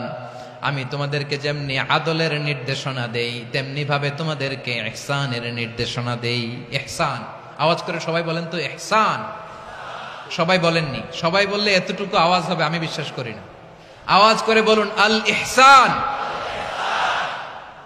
ইহসান মানে কারো প্রতি সফট হার্টেড হওয়া, মহানুভব হওয়া, অনুগ্রহ পরায়ণ হওয়া, অনুগ্রহশীল হওয়া, একে অপরের প্রতি দয়াদ্র হওয়া। একে অপরের প্রতি দয়াদ্র, অনুগ্রহশীল হওয়া ছাড়া মানবিক সমাজ কশিনকালেও গঠন করা সম্ভব না। প্রিয় ভাইয়েরা, সুন্দর আচরণ দিয়ে, ইহসান দিয়ে যা জয় করা যায়, নরম আচরণ দিয়ে যেটা অর্জন করা যায়, কঠোরতা দিয়ে সেটা পারা যায় না। বিষ্ণু ঈসা ইসলাম ইহসান দিয়ে, কোমল আচরণ দিয়ে, তার অনুগ্রহ দিয়ে তিনি অনেক কাফিরের হৃদয়কে জয় করে ফেলেছেন। সাইয়েদনা সুমামা ইবনে উসাল রাদিয়াল্লাহু তাআলা আনহুর কথা মনে পড়ে যায়। তিনি ছিলেন ইয়ামামার বাদশা। মদিনাতে বিশ্বনবীকে হত্যা করার নিয়তে এসেছিলেন। গোপনে গোপনে বিশ্বনবীকে হত্যা করে আবার ইয়ামামাতে তিনি ফিরে যাবেন। কিন্তু কি অবাক করা কাণ্ড, হত্যা করতে পারে নাই, সাহাবাদের হাতে তিনি ধরা পড়ে গেলেন। সাইয়েদনা সুমামা ইবনে উসাল রাদিয়াল্লাহু তাআলা আনহু হত্যার নিয়তে আসলেন, কিন্তু হত্যা করতে পারলেন না। সাহাবারা ওনাকে ধরে ফেললেন, ধরে মসজিদে নববীর পিলারের মধ্যে বেঁধে রাখলেন। সুমামা ইবনে উসাল, সিরাত থেকে শুনে, সিরাত থেকে শোনাচ্ছি, রাদিয়াল্লাহু তাআলা আনহু ইয়ামামার অধিপতি ছিলেন। ইয়ামামা বিশ্বনবীকে হত্যার জন্য আসছেন, ধরা পড়ে গেছেন, এখন মসজিদে নববীতে বেঁধে রাখছে, তার মানে বন্দী। এখন স্ট্যাটাস কি? বন্দী, ক্যাপটিভ। বিষ্ণু ঈসা ইসলাম সাহাবাদেরকে বললেন, তার খোঁজ খবর নিও, সুমামা ইবনে উসালের খোঁজ খবর নিও। সাহাবার বলেন, ইয়া রাসূলুল্লাহ, আপনাকে হত্যা করতে এসেছে, তার তো কঠিন ক্যাপিটাল পানিশমেন্ট হওয়া দরকার, কঠিন শাস্তি হওয়া দরকার। বিশ্বনবী বললেন, না, আমি যেটা জানি তোমরা সেটা জানো না, তোমরা সুমামার সাথে ভালো আচরণ করো। বিশ্বনবী সুমামার কাছে গেলেন। প্রথম দিন যে তিনি কালেমার দাওয়াত দিলেন, ইমানের দাওয়াত দিলেন, ইসলামের দাওয়াত দিলেন, রিসালাতের দাওয়াত দিলেন, আখিরাতের দাওয়াত দিলেন। পরের দিন যে বিশ্বনবী সালাতের দাওয়াত দিলেন, যাকাতের দাওয়াত দিলেন, ইসলাম কি, কিভাবে, কেমন করে পালন করতে হয় চমৎকার আর্টিকুলেট করতে শুরু করলেন। তন্ময় হয়ে সুমামা ইবনে উসাল রাদিয়াল্লাহু তাআলা আনহু বিশ্বনবীর কথাগুলো শুনতে আরম্ভ করলো। একদিন নয়, 2 দিন নয়, টানা 3 দিন বিশ্বনবী সুমামার কাছে ইসলামকে প্রেজেন্ট করেছেন, উপস্থাপন করেছেন। আওয়াজ করে বলেন, কয়দিন? তিন দিন মসজিদে নববীতে বাধা। আর সাহাবীদেরকে বললেন তার খোঁজ খবর নিও, তোমরা যে রুটি বানাও এর মধ্যে সবচেয়ে ভালো আটার রুটিটা তারে দিও, সবচেয়ে রিফাইন্ড খেজুর যেটা পিওর খেজুর এটা তারে দিও। আর বিশ্বনবী নিজের উট থেকে দুধ দহন করে ওনার বাড়ির এক কর্মচারীকে বলেছেন দুধ দহন করে সুমামার জন্য নিয়ে যেও। সুবহানাল্লাহ পড়বেন না? সবাই তো অবাক, ইয়ামামা থেকে আসছে নবীকে হত্যা করতে, বিশ্বনবী দেখে তারে জামাই আদর করে, তাকে মজার মজার খাবার দিও, দুধ দিও, আদর আপ্যায়ন করো।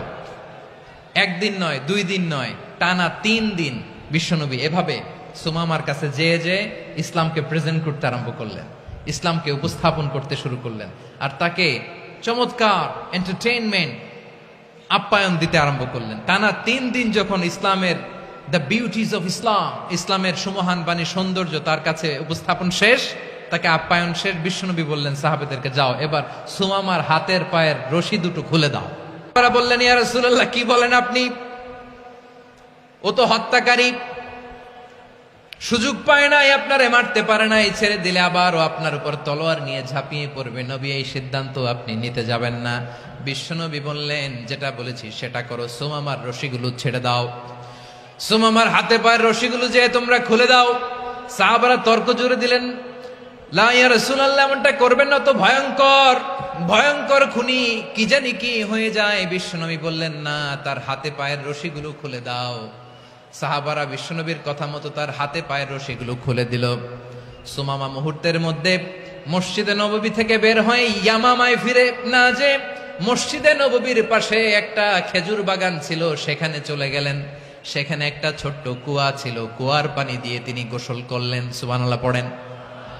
কুয়ার পানি দিয়ে গোসল করে মসজিদে নববীর সামনে এসে বিশ্বনবী এবং সাহাবাদের সামনে দাঁড়িয়ে সাব্বাবা উঁচু করে বললেন আশহাদু আল্লা ইলাহা ইল্লাল্লাহ ওয়া আশহাদু আন্না মুহাম্মাদান আবদুহু ওয়া রাসূলুহু।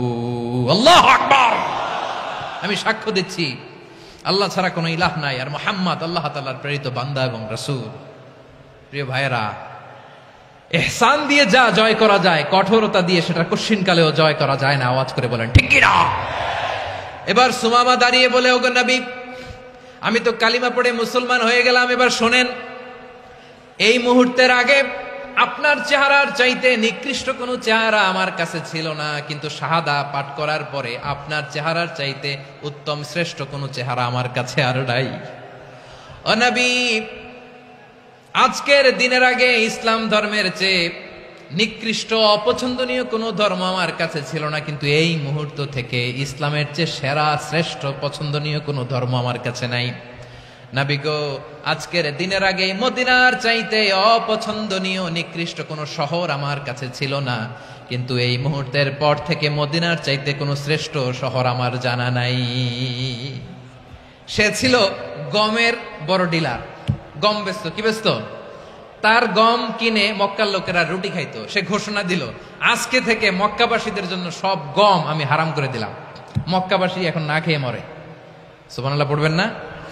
মক্কাবাসী বিশ্বনবীর কাছে আসলেন, এসে বললেন মুহাম্মদ, আমরা তো তোমার ভাই, তোমার চাচা, তোমার ভাতিজা, তোমার আত্মীয়, তুমি সুমামারে বলো সে যেন আবার গমের সাপ্লাই মক্কার জন্য অনুমতি দিয়ে দেয়। বিশ্বনবীর অনুমতি ক্রমে সুমামা আবার মক্কাতে গম পাঠাতে শুরু করলো। পড়েন সুবহানাল্লাহ।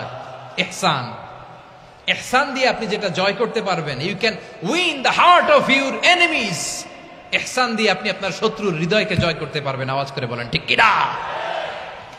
এজন্য আল্লাহ বললেন ওয়া আনফিকু ফি সাবিলিল্লাহি ওয়া লা তুলকু বিআইদিকুম ইলাত তাহলুকা ওয়া আহসিনু ইন্নাল্লাহা ইউহিব্বুল মুহসিনিন।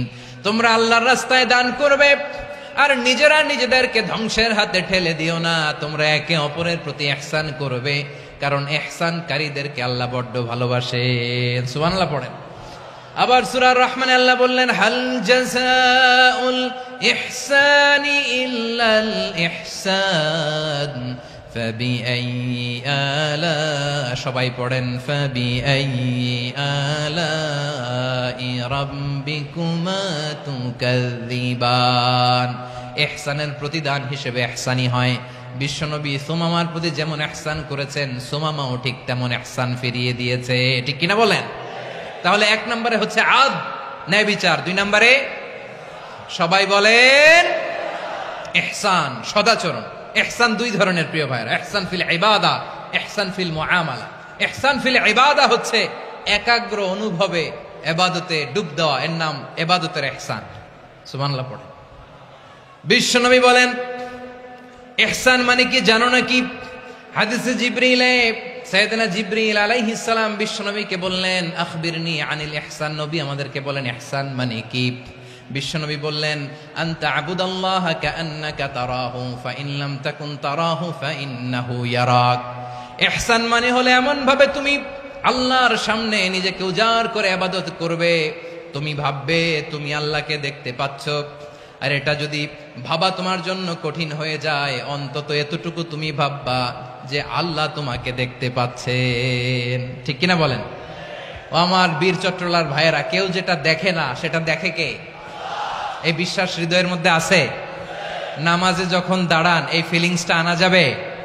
হ্যাঁ, এশার সালাত তো এখনো হয় নাই না? আলোচনা শেষে এশার সালাত এখানে অনুষ্ঠিত হবে, তাই না? আচ্ছা বলুন তো, আমরা এশার সালাত পর্যন্ত বেঁচে থাকবো এই গ্যারান্টি আছে কার কার? হাত তোলেন।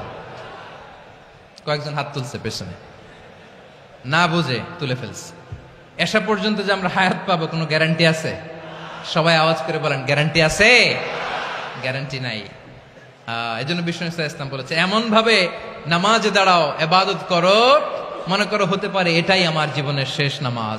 পারফর্ম দ্য সালাহ as if this is your last and final prayer. এমন ভাবে সালাতে দাঁড়াও, ভাবো হতে পারে এটাই তোমার জীবনের শেষ নামাজ। এমন ভাবে নামাজে দাঁড়াও, ভাবো এটাই শেষ নামাজ। তাহলে নামাজে একাগ্রতা বাড়ায় দিবে কে? ফলে ইবাদতের ইহসান আমাদের অর্জিত হবে। আর মুআমালাতে ইহসান হলো, বিশ্বনবী বলেন ইন্নাল্লাহা তাবারাকা ওয়া তাআলা কাতাবাল ইহসানা আলা কুল্লি শাই ফাইদা কাতালতুম ফাআহসিনুল কিতলা ওয়া ইযা যাবাহতুম ফাআহসিনুয যাবহা ওয়ালিয়ুহিদ্দা আহাদুকুম শাফরাতাহু ওয়ালিয়ুরিহ যাবিহাতাহু। ইহসান 2 ধরনের। আওয়াজ করে বলতে হবে কয় ধরনের? সবাই বলুন আওয়াজ করে, কয় ধরনের? একটা হচ্ছে ইহসান ফিল ইবাদা, ইবাদতে ইহসান। ইবাদতে ইহসান কি? একাগ্র অনুভব দিয়ে ইবাদত করা, মন প্রাণ দিয়ে ইবাদত করা। আর মুআমালাতে ইহসান কি? সব কাজে, দৈনন্দিন কাজে, কর্মে, সামাজিক অ্যাক্টিভিটিতে কোমলতা প্রদর্শন করা, অনুগ্রহের সাথে সবকিছু করা। আল্লাহ তাআলা ইন্নাল্লাহা তাবারাকা ওয়া তাআলা কাতাবাল ইহসানা আলা কুল্লি শাই, তিনি সব কিছুর ব্যাপারে ইহসানকে আবশ্যক করেছেন। সবকিছুতে মুমিনের সব কাজে ইহসানের পরশ থাকবে। ওয়া ইযা কাতালতুম ফাহসিনুল কিতলা, বিশ্বনবী বলেন তুমি যখন কাউকে হত্যা করো ইহসানের সাথে করো। সুবহানাল্লাহ পড়বেন না? যখন হত্যা করো তখনও ইহসানের সাথে। আচ্ছা হত্যা করবো আবার ইহসান আসবে করতে করে, তো মেরেই ফেলবো আমি। আল্লাহ, ও ভাই একজন খুন করেছে, খুনি, রাষ্ট্রীয় আইনে তার শাস্তি হয়েছে ডেথ পেনাল্টি, মৃত্যুদণ্ড। এখন মৃত্যুদণ্ড দেখে আপনি যেমনে মন চায় তেমনে মারবেন লোকটারে? ওর নাক কেটে ফেলতে পারবেন? ওর কান কাটতে পারবেন? ওর চোখ উপড়ে ফেলতে পারবেন আপনি? যেমন মন চায় তার অঙ্গহানি করা যাবে না। ইহসানের সাথে তাকে হত্যা করো। সুবহানাল্লাহ, this is Islam, this is the true essence of Islam. ওয়া ইযা যাবাহতুম ফাহসিনুয যাবহা, যখন জবাই করবে তখনও ইহসানের সাথে জবাই করো। করব জবাই, ওইখানেও নাকি ইহসান। আচ্ছা কুরবানির দিন আমরা পশুগুলোরে কি করি বলেন সবাই আওয়াজ করে?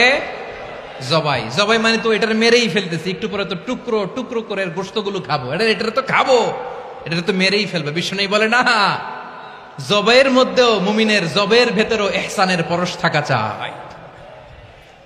যখন জবাই করবে প্রাণীটাকে হাত পা টাইট করে বেঁধে নাও, ছুরিটাকে শার্পেন করে নাও, ধারালো করে নাও, যাতে অল্প সময়ে জবাইটা হয়ে যায়, প্রাণীটা যাতে কম কষ্ট পায়। সুবহানাল্লাহ পড়ে। দিস ইজ কল্ড ইহসান। ইহসান আল্লাহ তাআলা যেমনি আদলের আদেশ করেছেন, ন্যায় বিচার, জাস্টিস এনশিওর করতে বলেছেন, সমাজে ইহসানের ব্যবহার, ইহসানের অনুশীলন তিনি করতে বলেছেন। এজন্য মুমিনের প্রতিটি কাজে, আমার চট্টগ্রামের ভাইয়েরা আমার দিকে তাকান, খেয়াল করে শুনুন, মুমিন জীবনের প্রতিটি কাজে ইহসানের পরশ থাকা চাই। আমরা যেন আমাদের পরিবারের প্রতি ইহসান করি, আমরা যেন আমাদের কর্মচারীদের প্রতি ইহসান করি, আমরা যেন আমাদের কলিগদের প্রতি ইহসান করি, আমরা যেন আমাদের ভাইদের প্রতি ইহসান করি।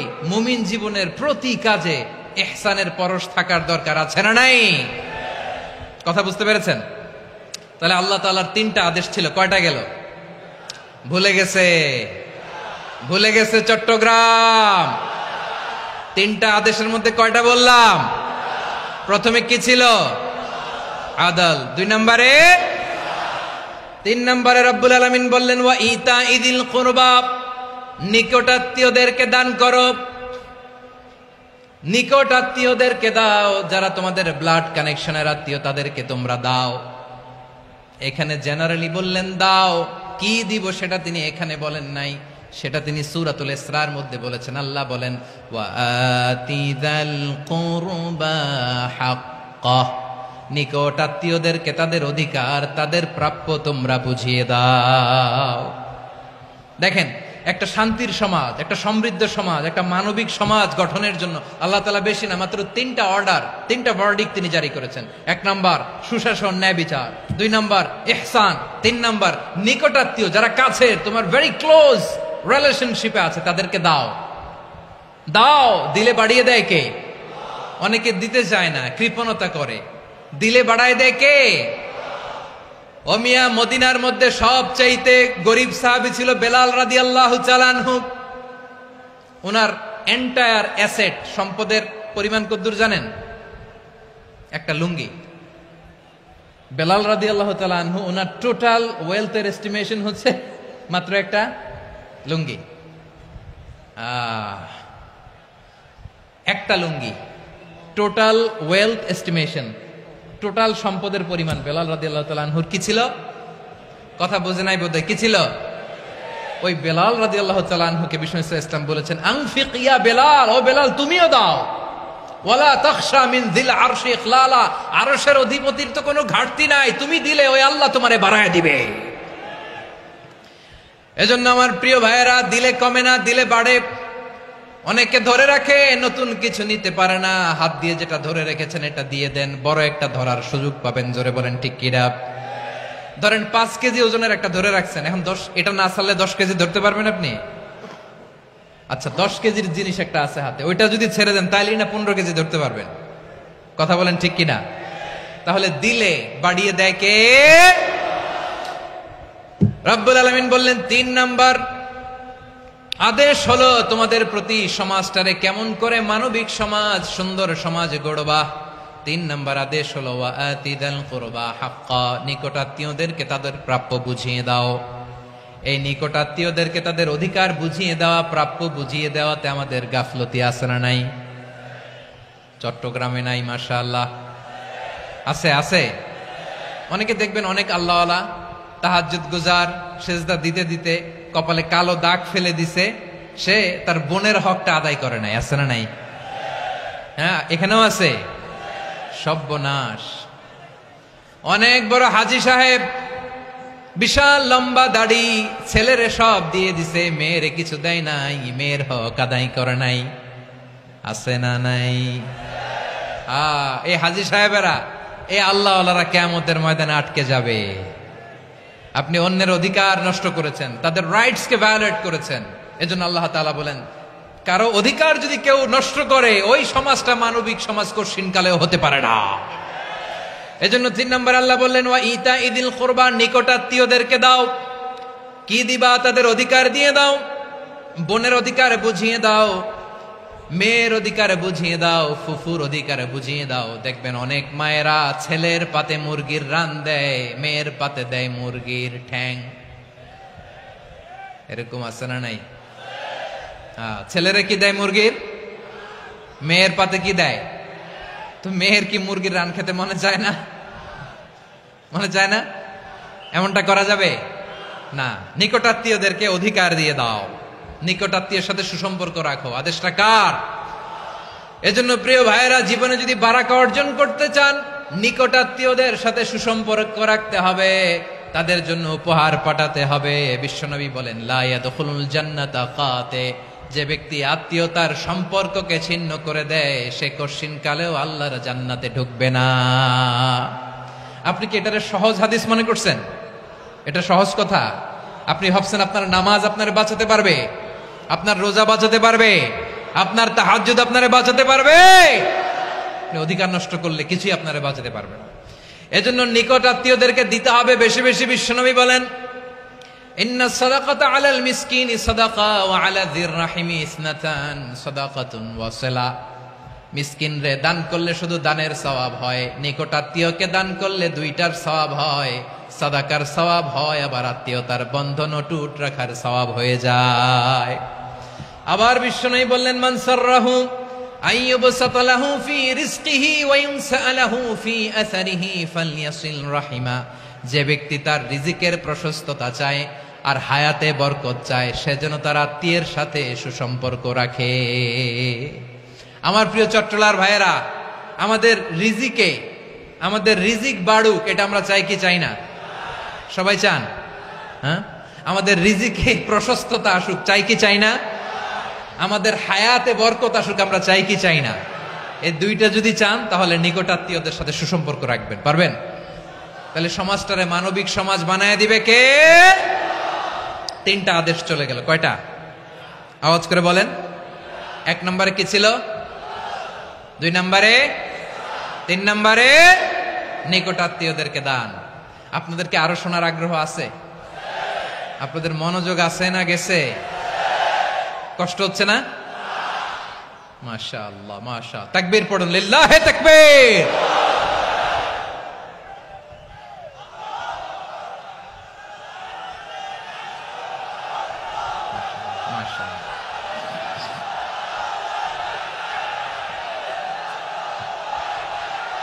আমার প্রিয় ভাইয়েরা, আল্লাহ তাআলা তিনটা জিনিসের যেমনি আদেশ করেছেন, অনুরূপভাবে তিনটা বিষয় তিনি বারণ করেছেন, নিষেধ করেছেন। ওগুলোর কাছেও যাওয়া যাবে। শুনবেন। রাব্বুল আলামিন বলেন, ওয়ায়ানহা আনিল ফাহশাই ওয়াল মুনকারি ওয়াল বাগি। আমি যেমনি তিনটি বিষয়ে আদেশ করলাম, অনুরূপভাবে তিনটি বিষয়ে বারণ করলাম, নিষেধ করলাম। আমার 1 নাম্বার নিষেধাজ্ঞা হলো অশ্লীলতার প্রতি। ফাহশা, ওয়ায়ানহা আনিল ফাহশা। আল্লাহ তাআলা অশ্লীলতাকে নিষেধ করেছেন। কোন জিনিসকে? সবাই বলুন, কোন জিনিসকে?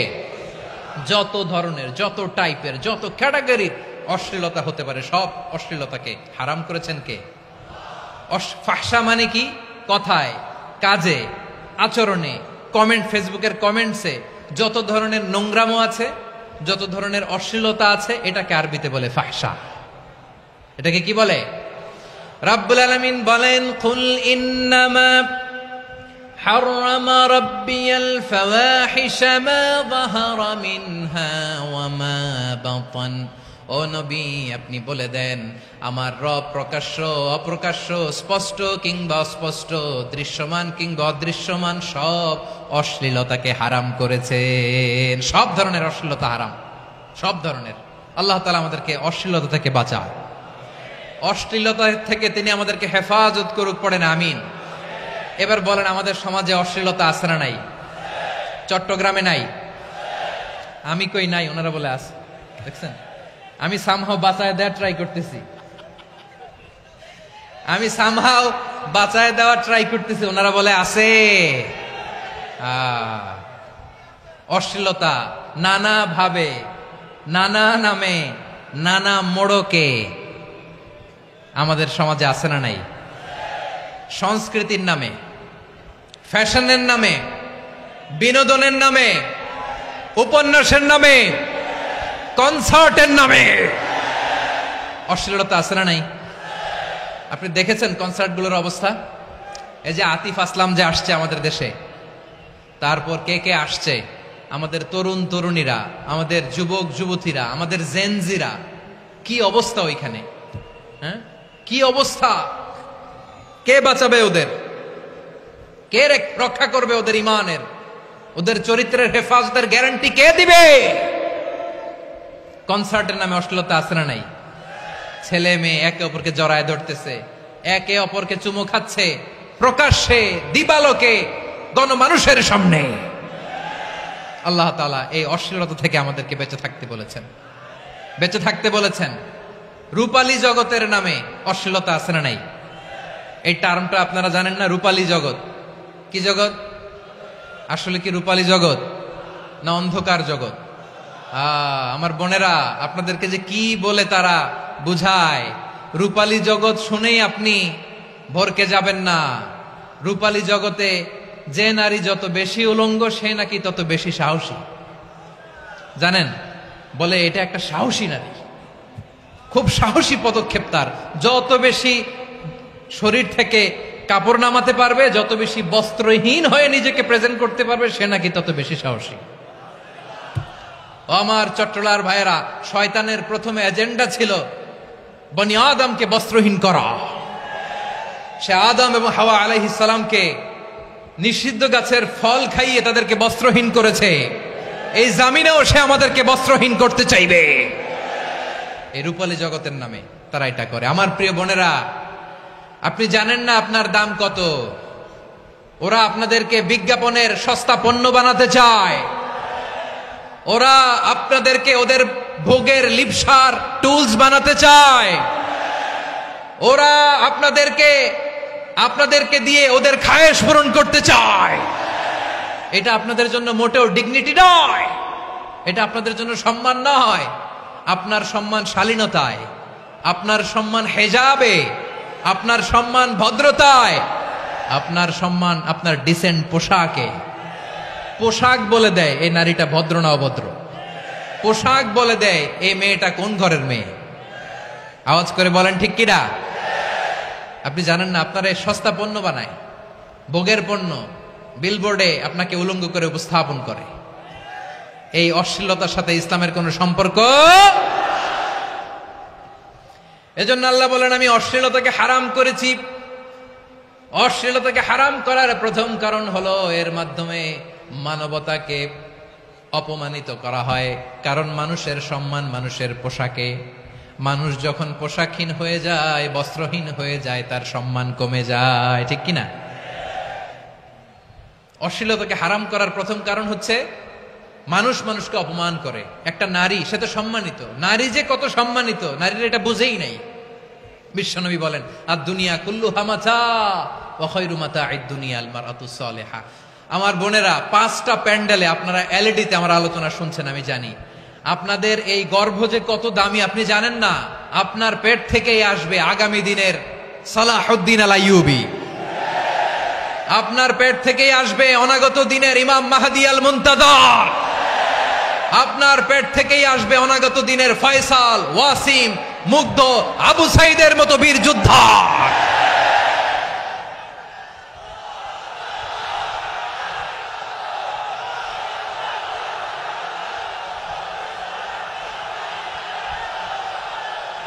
আমার প্রিয় বোনেরা, আমার প্রিয় বোনেরা, বিশ্বনবীর কথার ওজন খেয়াল করেন। আর দুনিয়া কুল্লুহা মাতা ওয়া Khairu মাতা'আদ দুনিয়াল মারআতুস Saliha.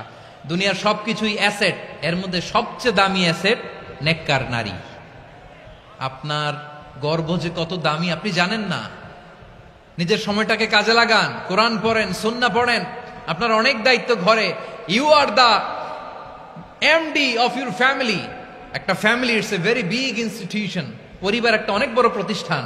and you are the MD of your institution. আপনি এই পরিবারের MD, managing director of your family. এখানে আপনার কত দায়িত্ব।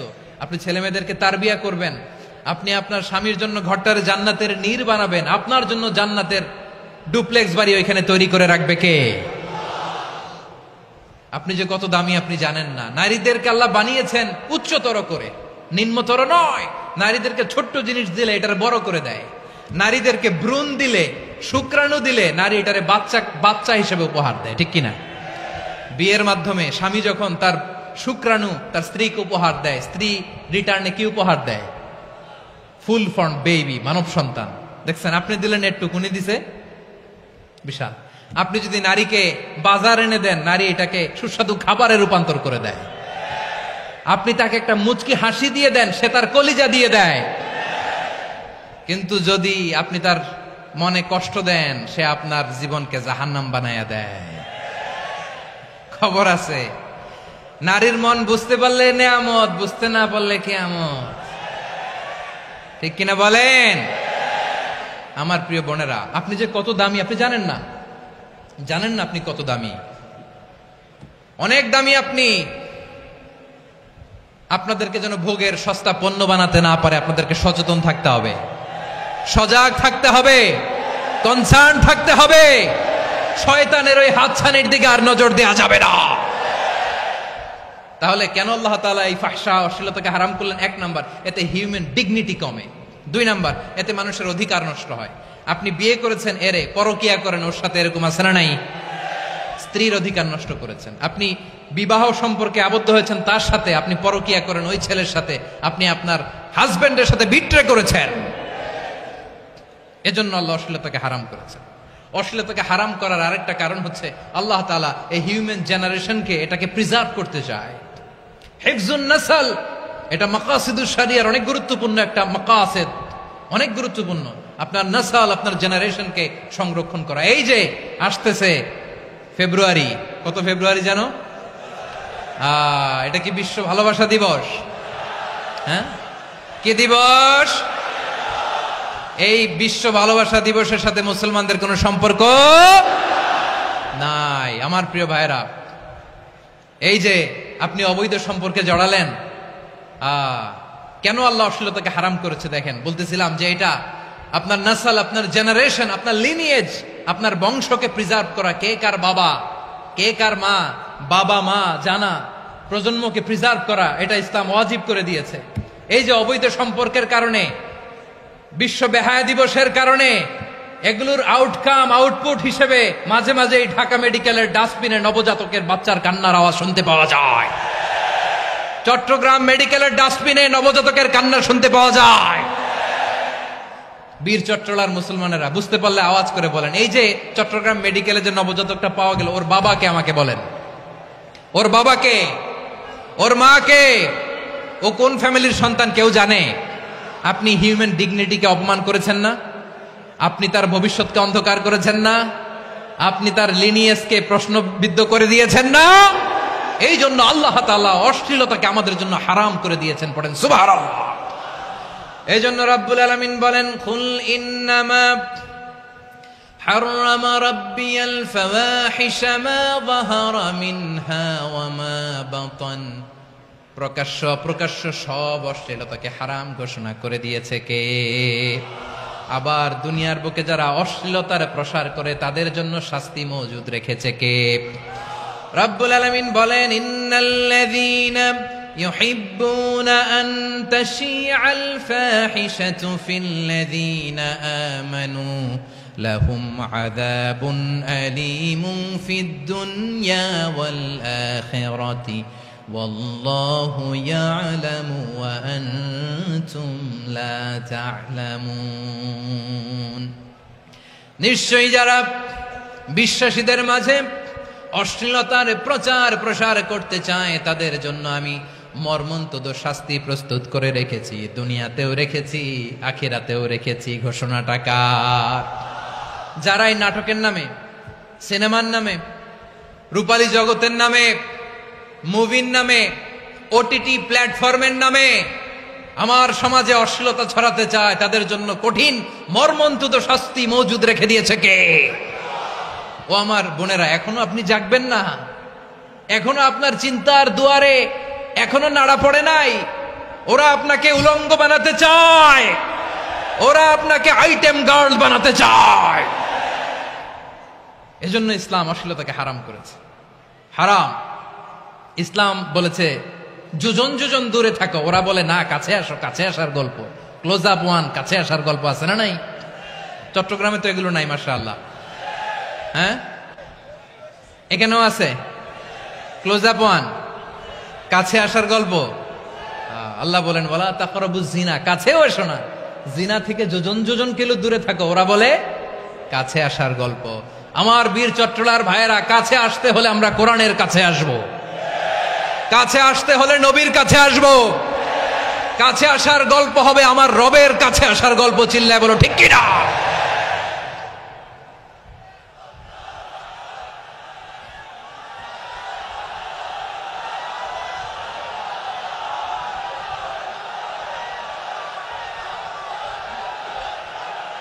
বসুন বসুন আমার ভাইয়েরা। তাহলে অশ্লীলতার সাথে আমাদের কোনো সম্পর্ক, সবাই বলতে পারেননি, আওয়াজ করে বলুন, অশ্লীলতার সাথে আমাদের কোনো সম্পর্ক। আমরা এই সমস্ত ক্লোজ আপ ওয়ান, কাছে আসার গল্পের প্রোগ্রামে যাব? আমরা কোন ধরনের অশ্লীল কন্টেন্ট সোশ্যাল মিডিয়ায়, টিভিতে দেখব? কি যুগ যে আমরা কাটাচ্ছি আপনি কল্পনা করতে পারবেন না। পর্ন ইন্ডাস্ট্রি,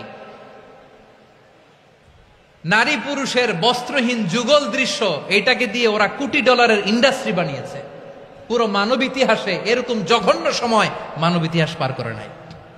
পর্ন এটা ইন্ডাস্ট্রি হয়ে গেছে। আমাদের এই যুবকগুলো, জেনজিগুলো, ওদের চরিত্র বাঁচাবে কি করে? কেমন করে হেফাজত করবে ওদের এই মূল্যবান চরিত্র? আমার প্রিয় ভাইরা, এই অশ্লীলতার দ্য লেটেস্ট ভার্সন হচ্ছে LGBTQ, শরীফ থেকে শরীফা। শুনছেন আপনারা?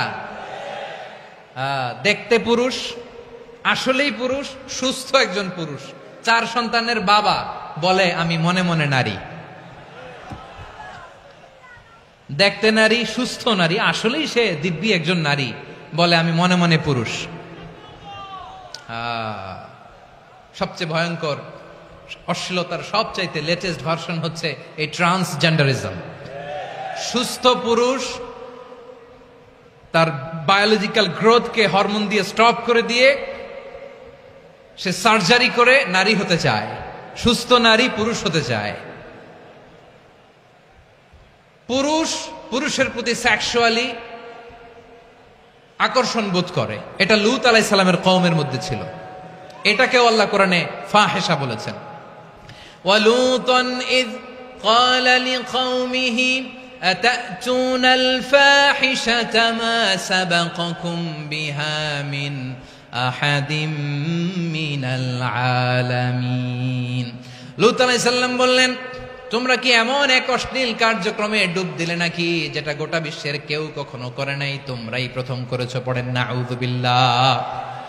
এই পশ্চিমের এই রোগ আমার দেশে যেন আসতে না পারে, আমাদের সজাগ থাকতে হবে। প্রিয় ভাইরা চিল্লায় বলেন ঠিক কিনা? পশ্চিমের অবস্থা ভয়ঙ্কর। পাশ্চাত্যে, আমি যুক্তরাষ্ট্রে ছিলাম অনেকদিন, কয়েক মাস, বিভিন্ন স্টেটে ঘুরেছি। গার্ডিয়ানরা উদ্বিগ্ন, ছেলে মেয়েদেরকে, ছোট্ট ছেলে মেয়ে, ওদেরকে জিজ্ঞেস করে, তুমি how do you feel right now inside yourself? তুমি ভিতরে ভিতরে কেমন ফিল করো? তোমার কি ছেলে ছেলে লাগে না মেয়ে মেয়ে লাগে? আচ্ছা বলেন, এই ছোট্ট বাচ্চাটা ওকে এগুলো জেন্ডার অ্যাসাইনমেন্ট বলতে এগুলো কিছু বুঝে? এইভাবে মিসগাইড করা হচ্ছে। কৌতূহল বশত ছোট্ট ছেলে যদি বলে আমার তো মেয়ে মেয়ে লাগে, তখন বলে যে না তুমি মেয়ে, ছেলে না। মা বাবা বাধা দিলে ওকে আলাদা গভর্নমেন্ট হাউসে নিয়ে যায়। ভয়ঙ্করতম অবস্থা। আমরা একটা সময়ে শুনতাম যে হুজুর আমার ছেলেটা খুব ভালো, হাফেজে কোরআন, আল্লাহওয়ালা। হুজুর আমার ছেলে দাড়ি রাখছে, আল্লাহওয়ালা। হুজুর আমার ছেলে 5 ওয়াক্ত সালাত জামাতের সাথে পড়ে, তার মানে আল্লাহওয়ালা। পশ্চিমে যে আমি কি শুনছি জানেন? ওরা বলে হুজুর আমার ছেলেটা ইউনিভার্সিটির একটা মেয়ের সাথে প্রেম করে, ও খুব আল্লাহওয়ালা, হুজুর দোয়া করবেন। এর কারণ ওদের কাছে আল্লাহওয়ালার ক্রাইটেরিয়া হচ্ছে হুজুর আমার ছেলেটা আরেক ছেলের পছন্দ করে নাই, আমার মেয়েটা আরেক মেয়েকে ভালোবাসে নাই, এজন্য আমার ছেলেটা আল্লাহওয়ালা, হুজুর ওর জন্য একটু দোয়া করে দিয়েন। কি চ্যালেঞ্জ ওরা ফেস করতেছে। ওনার ছেলে যে আরেক ছেলেরে বিয়ে করবে না, এটাতেই উনি খুশি যে আলহামদুলিল্লাহ আমার ছেলেটা একটা মেয়েরে ভালোবাসে, আমার মেয়েটা একটা ছেলেরে ভালোবাসে, মানে এটা খুব আল্লাহওয়ালা। নাউজুবিল্লাহ পড়তে পারলেন না? এজন্য অশ্লীলতার সাথে আমাদের কোনো সম্পর্ক। রব্বুল আলামিন বলেন ওয়ায়ানহা আনিল ফাহশাই ওয়াল মুনকারি ওয়াল বাগি, 3টা জিনিসকে আমি নিষিদ্ধ করলাম। 1 নাম্বার হলো ফাহশা, অশ্লীলতা। 2 নম্বরে হলো মুনকারের সমস্ত মন্দ কাজ। আপনাদের মনোযোগ আছে না? শেষ করে দিব? আর 2-1 মিনিট শুনবেন? আচ্ছা বলি তাহলে, আর 2-1 মিনিট। তাহলে নিষেধাজ্ঞা জারি করেছেন 3টা জিনিসের উপর। 1 নাম্বার কি? ফাহশা, অশ্লীলতা। 2 নাম্বার মুনকার। মুনকার মানে হচ্ছে যত মন্দ কাজ, খারাপ কাজ, বাজে কাজ, এটার বলে মুনকার। এটার কি বলে?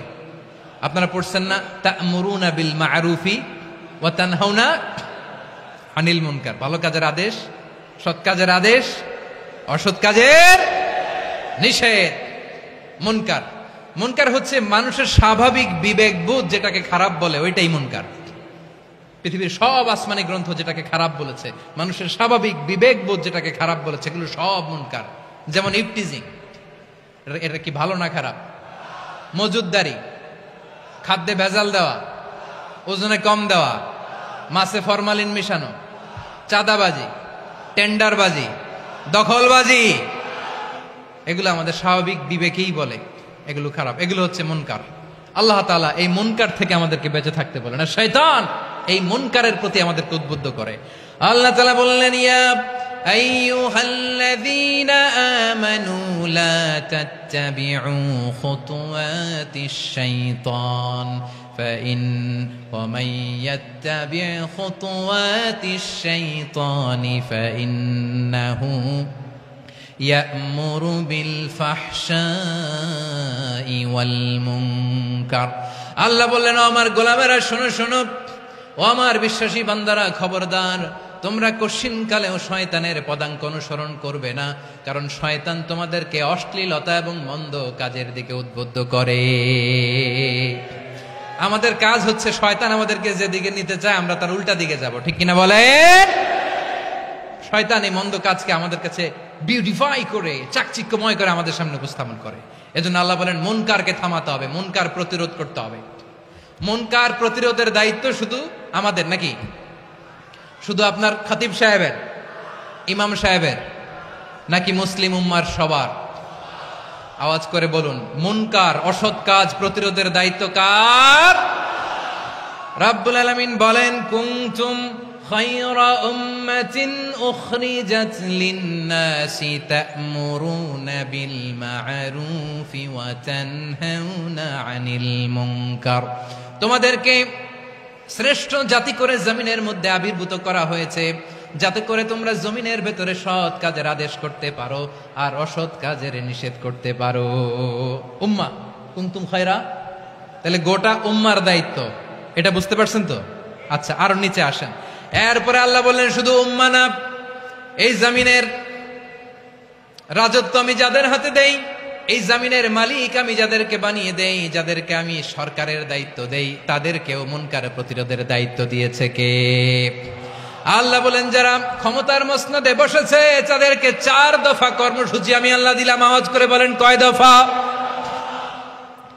আল্লাহ বলেন, আল্লাযীনা ইম্মাক্কান্নাহুম ফিল আরদি আকামুস সালাতা ওয়া আতাউয যাকাতা ওয়া আমারু বিল মা'রুফি ওয়া নাহাউ আনিল মুনকার ওয়ালিল্লাহি আকিবাতুল উমুর। যারা এই জমিনের উত্তরাধিকার হয়েছে তারা 4 দফা কর্মসূচি নিয়ে সামনে আগাবা। সালাত কায়েম করবা, যাকাত আদায় করবা, সৎ কাজের আদেশ দিবা, অসৎ কাজ থেকে মুনকার প্রতিরোধ করবা। আদেশটা কার? আমার প্রিয় চট্টলার ভাইরা, পুরো উম্মার দায়িত্ব মুনকার প্রতিরোধ করা, সরকার প্রধানের দায়িত্ব মুনকার প্রতিরোধ করা। এরপর আল্লাহ বলেন, প্রতিটা ফ্যামিলির যিনি প্রধান সিইও বাবা, প্রত্যেক বাবারও দায়িত্ব এই মুনকার প্রতিরোধ করা। আওয়াজ করে বলেন, ঠিক কিনা? যেমনটি সাইয়েদনা লুকমান আলাইহিস সালাম ওনার কলিজার টুকরা সন্তানকে আদেশ করেছেন, ইয়া বুনাইয়া আকিমিস সালাতা ওয়া'মুর বিল মা'রুফি ওয়ানহা আনিল মুনকার। পড়েন সুবহানাল্লাহ। বাবা ছেলেকে সবক দিচ্ছে। কে সবক দিচ্ছে? কাকে? লুকমান আলাইহিস সালাম ছেলেকে বলতেছে, ওরে আমার কলিজার টুকরা সন্তান, ওরে আমার বাছা, নামাজ কায়েম করবা, সৎ কাজের আদেশ দিবা, আর মুনকার প্রতিরোধ করবা, অসৎ কাজ, সমাজ থেকে খারাপ কাজকে ঝেঁটে বিদায় করে দিবা। তাহলে দেখেন, আমি স্টেপ বাই স্টেপ নামলাম। পুরা উম্মার দায়িত্ব, জমিনের উত্তরাধিকারী আল্লাহ যাদেরকে বানিয়েছেন সরকার, তাদের দায়িত্ব, প্রতিটি ফ্যামিলির প্রধানের দায়িত্ব। এরপরে বিশ্বনবী বলেন, সচেতন প্রতিটি মুসলিমের দায়িত্ব সমাজ থেকে মুনকারকে উৎখাত করা। বিশ্বনবী বলেছেন, মান রাআ মিনকুম মুনকারান ফালিয়ুগাইয়িরহু বিয়াদিহি ফাইন লাম ইয়াস্তাতি ফাবিলিসানিহি ওয়া ইন লাম ইয়াস্তাতি ফাবিকলবিহি ওয়া যালিকা আযআফুল ঈমান। সমাজে যে মুনকার দেখবে, খারাপ কাজ দেখবে, সে যেন হাত দিয়ে সেটাকে থামায়। কি দিয়ে? আপনাদের তো হাত নাই না? হাত আছে, হাত আছে। ওরা যেই হাত দিয়ে অন্যায় করে ওইটা প্রতিরোধের জন্য আমাদেরও হাত আছে না নাই? থামাতে হবে। থামাতে হবে।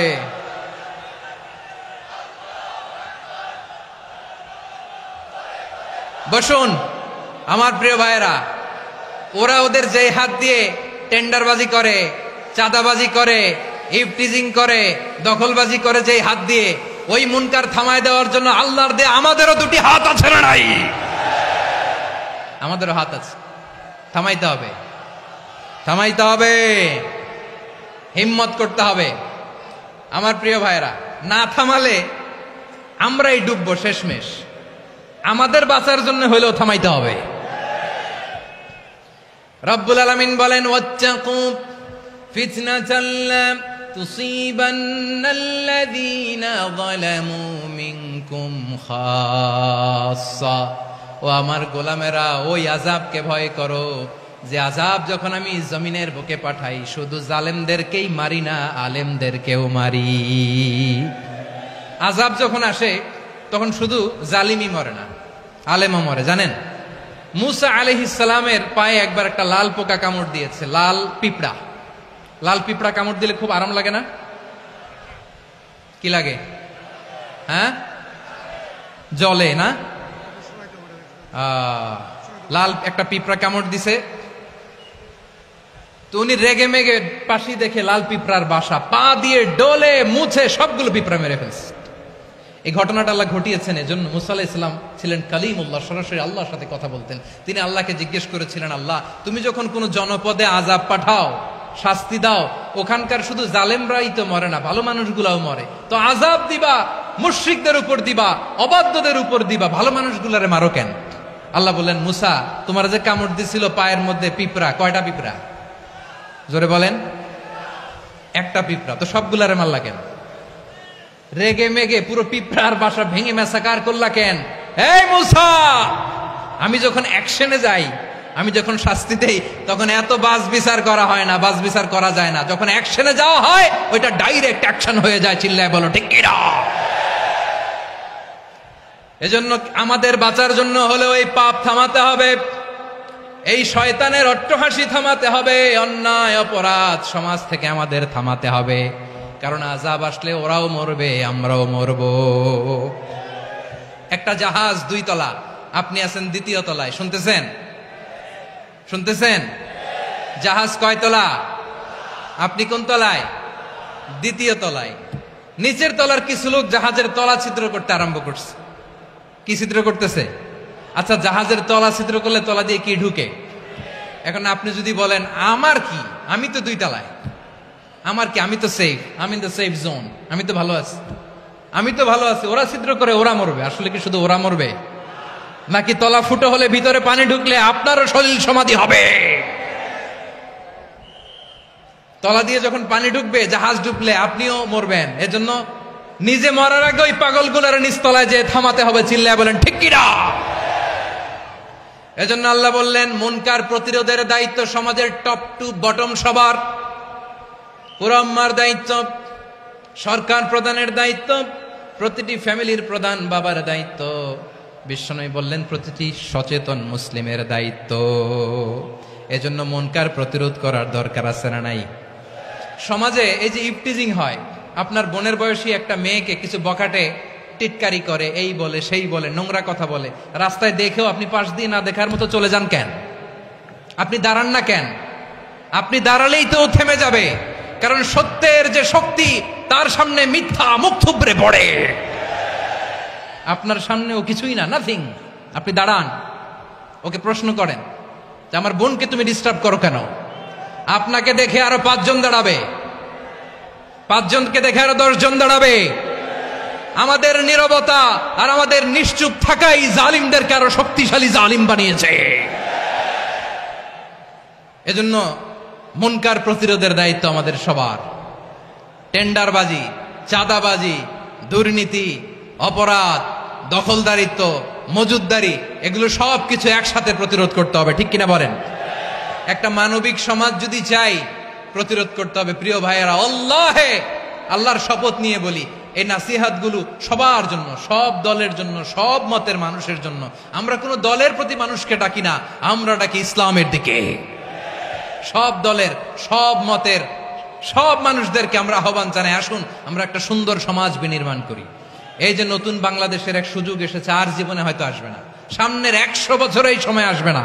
আসুন দেশটাকে আমরা সাজাই, আসুন আমরা দুর্নীতি বন্ধ করি, আসুন আমরা চাঁদাবাজি বন্ধ করি, আসুন আমরা দখলদারিত্ব বন্ধ করি, আসুন আমরা এক দল আরেক দলকে নিশ্চিহ্ন করার যে রাজনীতি এটা বন্ধ করি। সব দলের প্রতি আমার আহ্বান। আমি কিছুদিন আগে একটা নিউজ দেখলাম, ওই যে লন্ডনে বসে জনাব তারেক রহমান সাহেবকে আমি ধন্যবাদ দিতে চাই, উনি সংবাদ শোনা মাত্রই ওনার দলের অনেক চাঁদাবাজকে উনি বহিষ্কার করেছে। I do appreciate. প্রতিটি দলের এরকম ইনিশিয়েটিভ নেওয়ার দরকার আছে না নাই?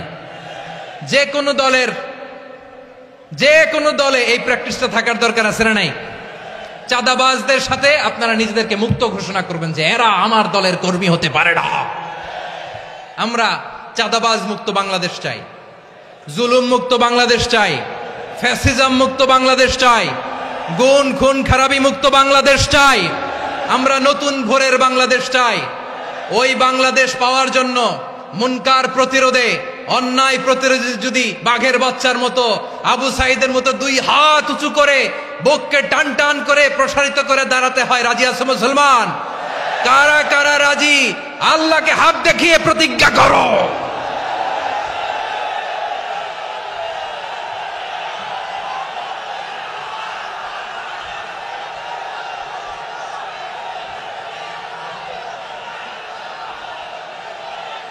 আমার প্রিয় ভাইয়েরা, বসুন বসুন আমার ভাইয়েরা। রাব্বুল আলামিন বলেন, ওয়ায়ানহা আনিল ফাহশাই ওয়াল মুনকারি ওয়াল বাগি ইয়াইদুকুম লাআল্লাকুম তাযাক্কারুন। বসুন। আল্লাহ বললেন, আমি অশ্লীলতাকে নিষেধ করি, আমি সব ধরনের মন্দ কাজকে নিষিদ্ধ করি, সব শেষে আমি সীমা লঙ্ঘনকে তোমাদের জন্য নিষিদ্ধ করি। আলোচনা মনে আছে তো, না ভুলে গেছেন? নিষিদ্ধ করেছেন কয়টা জিনিস? 1 নম্বরে অশ্লীলতা, 2 নম্বরে মুনকার তথা সব মন্দ কাজ, 3 নম্বরে আল বাগি, সীমা লঙ্ঘন, ক্রসিং দ্য লিমিট। সীমা লঙ্ঘন করা ভালো না। We all should know our limits. চিল্লায় বলেন ঠিক কিনা? একই আয়াতে আল্লাহ বললেন, কুল ইন্নামা হাররামা রাব্বিয়াল ফাওয়াহিশা মা যাহারা মিনহা ওয়া মা বাতানা ওয়াল ইসমা ওয়াল বাগিয়া বিগাইরিল হক। অন্যায় ভাবে যে অবাধ্য হয়, যে সীমা লঙ্ঘন করে, তাদেরকেও আমি এটা হারাম করে দিলাম। সীমা লঙ্ঘন করা হারাম, সীমা লঙ্ঘন করা হারাম। আল্লাহ বারবার বারবার আমাদেরকে ওয়ার্নিং দেয়। যখন আমরা থামি না তখন আল্লাহ ধরে, আর যখন ধরে তখন ছাড়ে না। ধরে ধরে ধরে না, ধরলে আল্লাহ। ফেরাউনকে কিন্তু হুট করে ধরে নাই, আপনারা জানেন 9 বার ওয়ার্নিং দিয়েছে। ফেরাউনকে আল্লাহ তাআলা ওয়ার্নিং দিয়েছিল কয়বার? বীর চট্টলার বীর সেনানীরা আওয়াজ করে বলেন, ফেরাউনকে ধরার আগে ওয়ার্নিং দেওয়া হয়েছিল কয়টা? রাব্বুল আলামিন বলেন, ওয়ালাকাদ আতাইনা মূসা 9 আয়াতিন বাইয়িনাত। 9টা মুআজিজা দেখিয়েছি। 1 2 3 বারবার এইভাবে রিমাইন্ডার, ওইভাবে রিমাইন্ডার, এইভাবে নসিহত, ওইভাবে দাওয়া। ফাকুলা লাহু কাওলান লাইয়িনা, নরম করে বলো, সফট করে বলো, যত ওয়ে হতে পারে দাওয়া মেথডোলজির। মূসা আলাইহিস সালামের সব অ্যাপ্লাই শেষ। 10ম বারে যে আল্লাহ ধরছে, 10ম বারে যে ধরেছে। এজন্য আল্লাহ বলেন, আমি সীমালঙ্ঘনকে পছন্দ করি না। কোরআনের অন্য আয়াতে বাগীকে বলা হয়েছে আল ইতিদা। সীমালঙ্ঘন যারা করে তাদেরকে আল্লাহ বলেছেন মুতাদিন। ওয়াকাতিলু ফি সাবিলিল্লাহিল্লাযীনা ইউকাতিলুনাকুম ওয়ালা তা'তাদু ইন্নাল্লাহা লা ইউহিব্বুল মুতাদিন। আমি সীমালঙ্ঘনকারীদেরকে কোশ্চিনকালেও পছন্দ করি না। আমরা যেন সীমালঙ্ঘন না করি। রাজি আছেন তো? যে কোনো ক্ষেত্রে ইবাদতে যেন সীমালঙ্ঘন না করি। অনেকে আমরা ইবাদতে সীমালঙ্ঘন করে ফেলি। বিশ্বনবী সাল্লাল্লাহু আলাইহি ওয়াসাল্লাম যেটা শিখিয়েছেন, এর বাইরে যে অতিরিক্ত বুজুর্গ হতে চায়, এরকম আছে না নাই? করা যাবে না, কোনো ক্ষেত্রেই সীমালঙ্ঘন করা যাবে, এমনকি যুদ্ধ ক্ষেত্রেও না। বিশ্বনবী সাল্লাল্লাহু আলাইহি ওয়াসাল্লাম বলেন, খবরদার যুদ্ধ ক্ষেত্রেও সীমালঙ্ঘন করো না। কি সুন্দর ইসলাম আমরা পেয়েছি। বিশ্বনবী বলেন, খবরদার যুদ্ধের ময়দানে কোনো নারীর গায়ে হাত তোলো না, কোনো শিশুর গায়ে হাত তোলো না, কোনো গবাদি পশু হত্যা করো না, কোন শস্য ক্ষেত্র ধ্বংস করো না, ইবাদতরত অন্য ধর্মের কোন সন্ন্যাসীর গায়ে হাত তুলো না, বলেন সুবহানাল্লাহ। তাহলে আমরা সীমালঙ্ঘন করতে পারবো। প্রিয় ভাইরা, একটা সুখী, সমৃদ্ধ, শান্তির সমাজ, মানবিক সমাজ যদি আমরা গঠন করতে চাই, আমাদের আল্লাহর দেয়া কয়টা আদেশ মানতে হবে বলেন দেখি? সবাই বলেন কয়টা?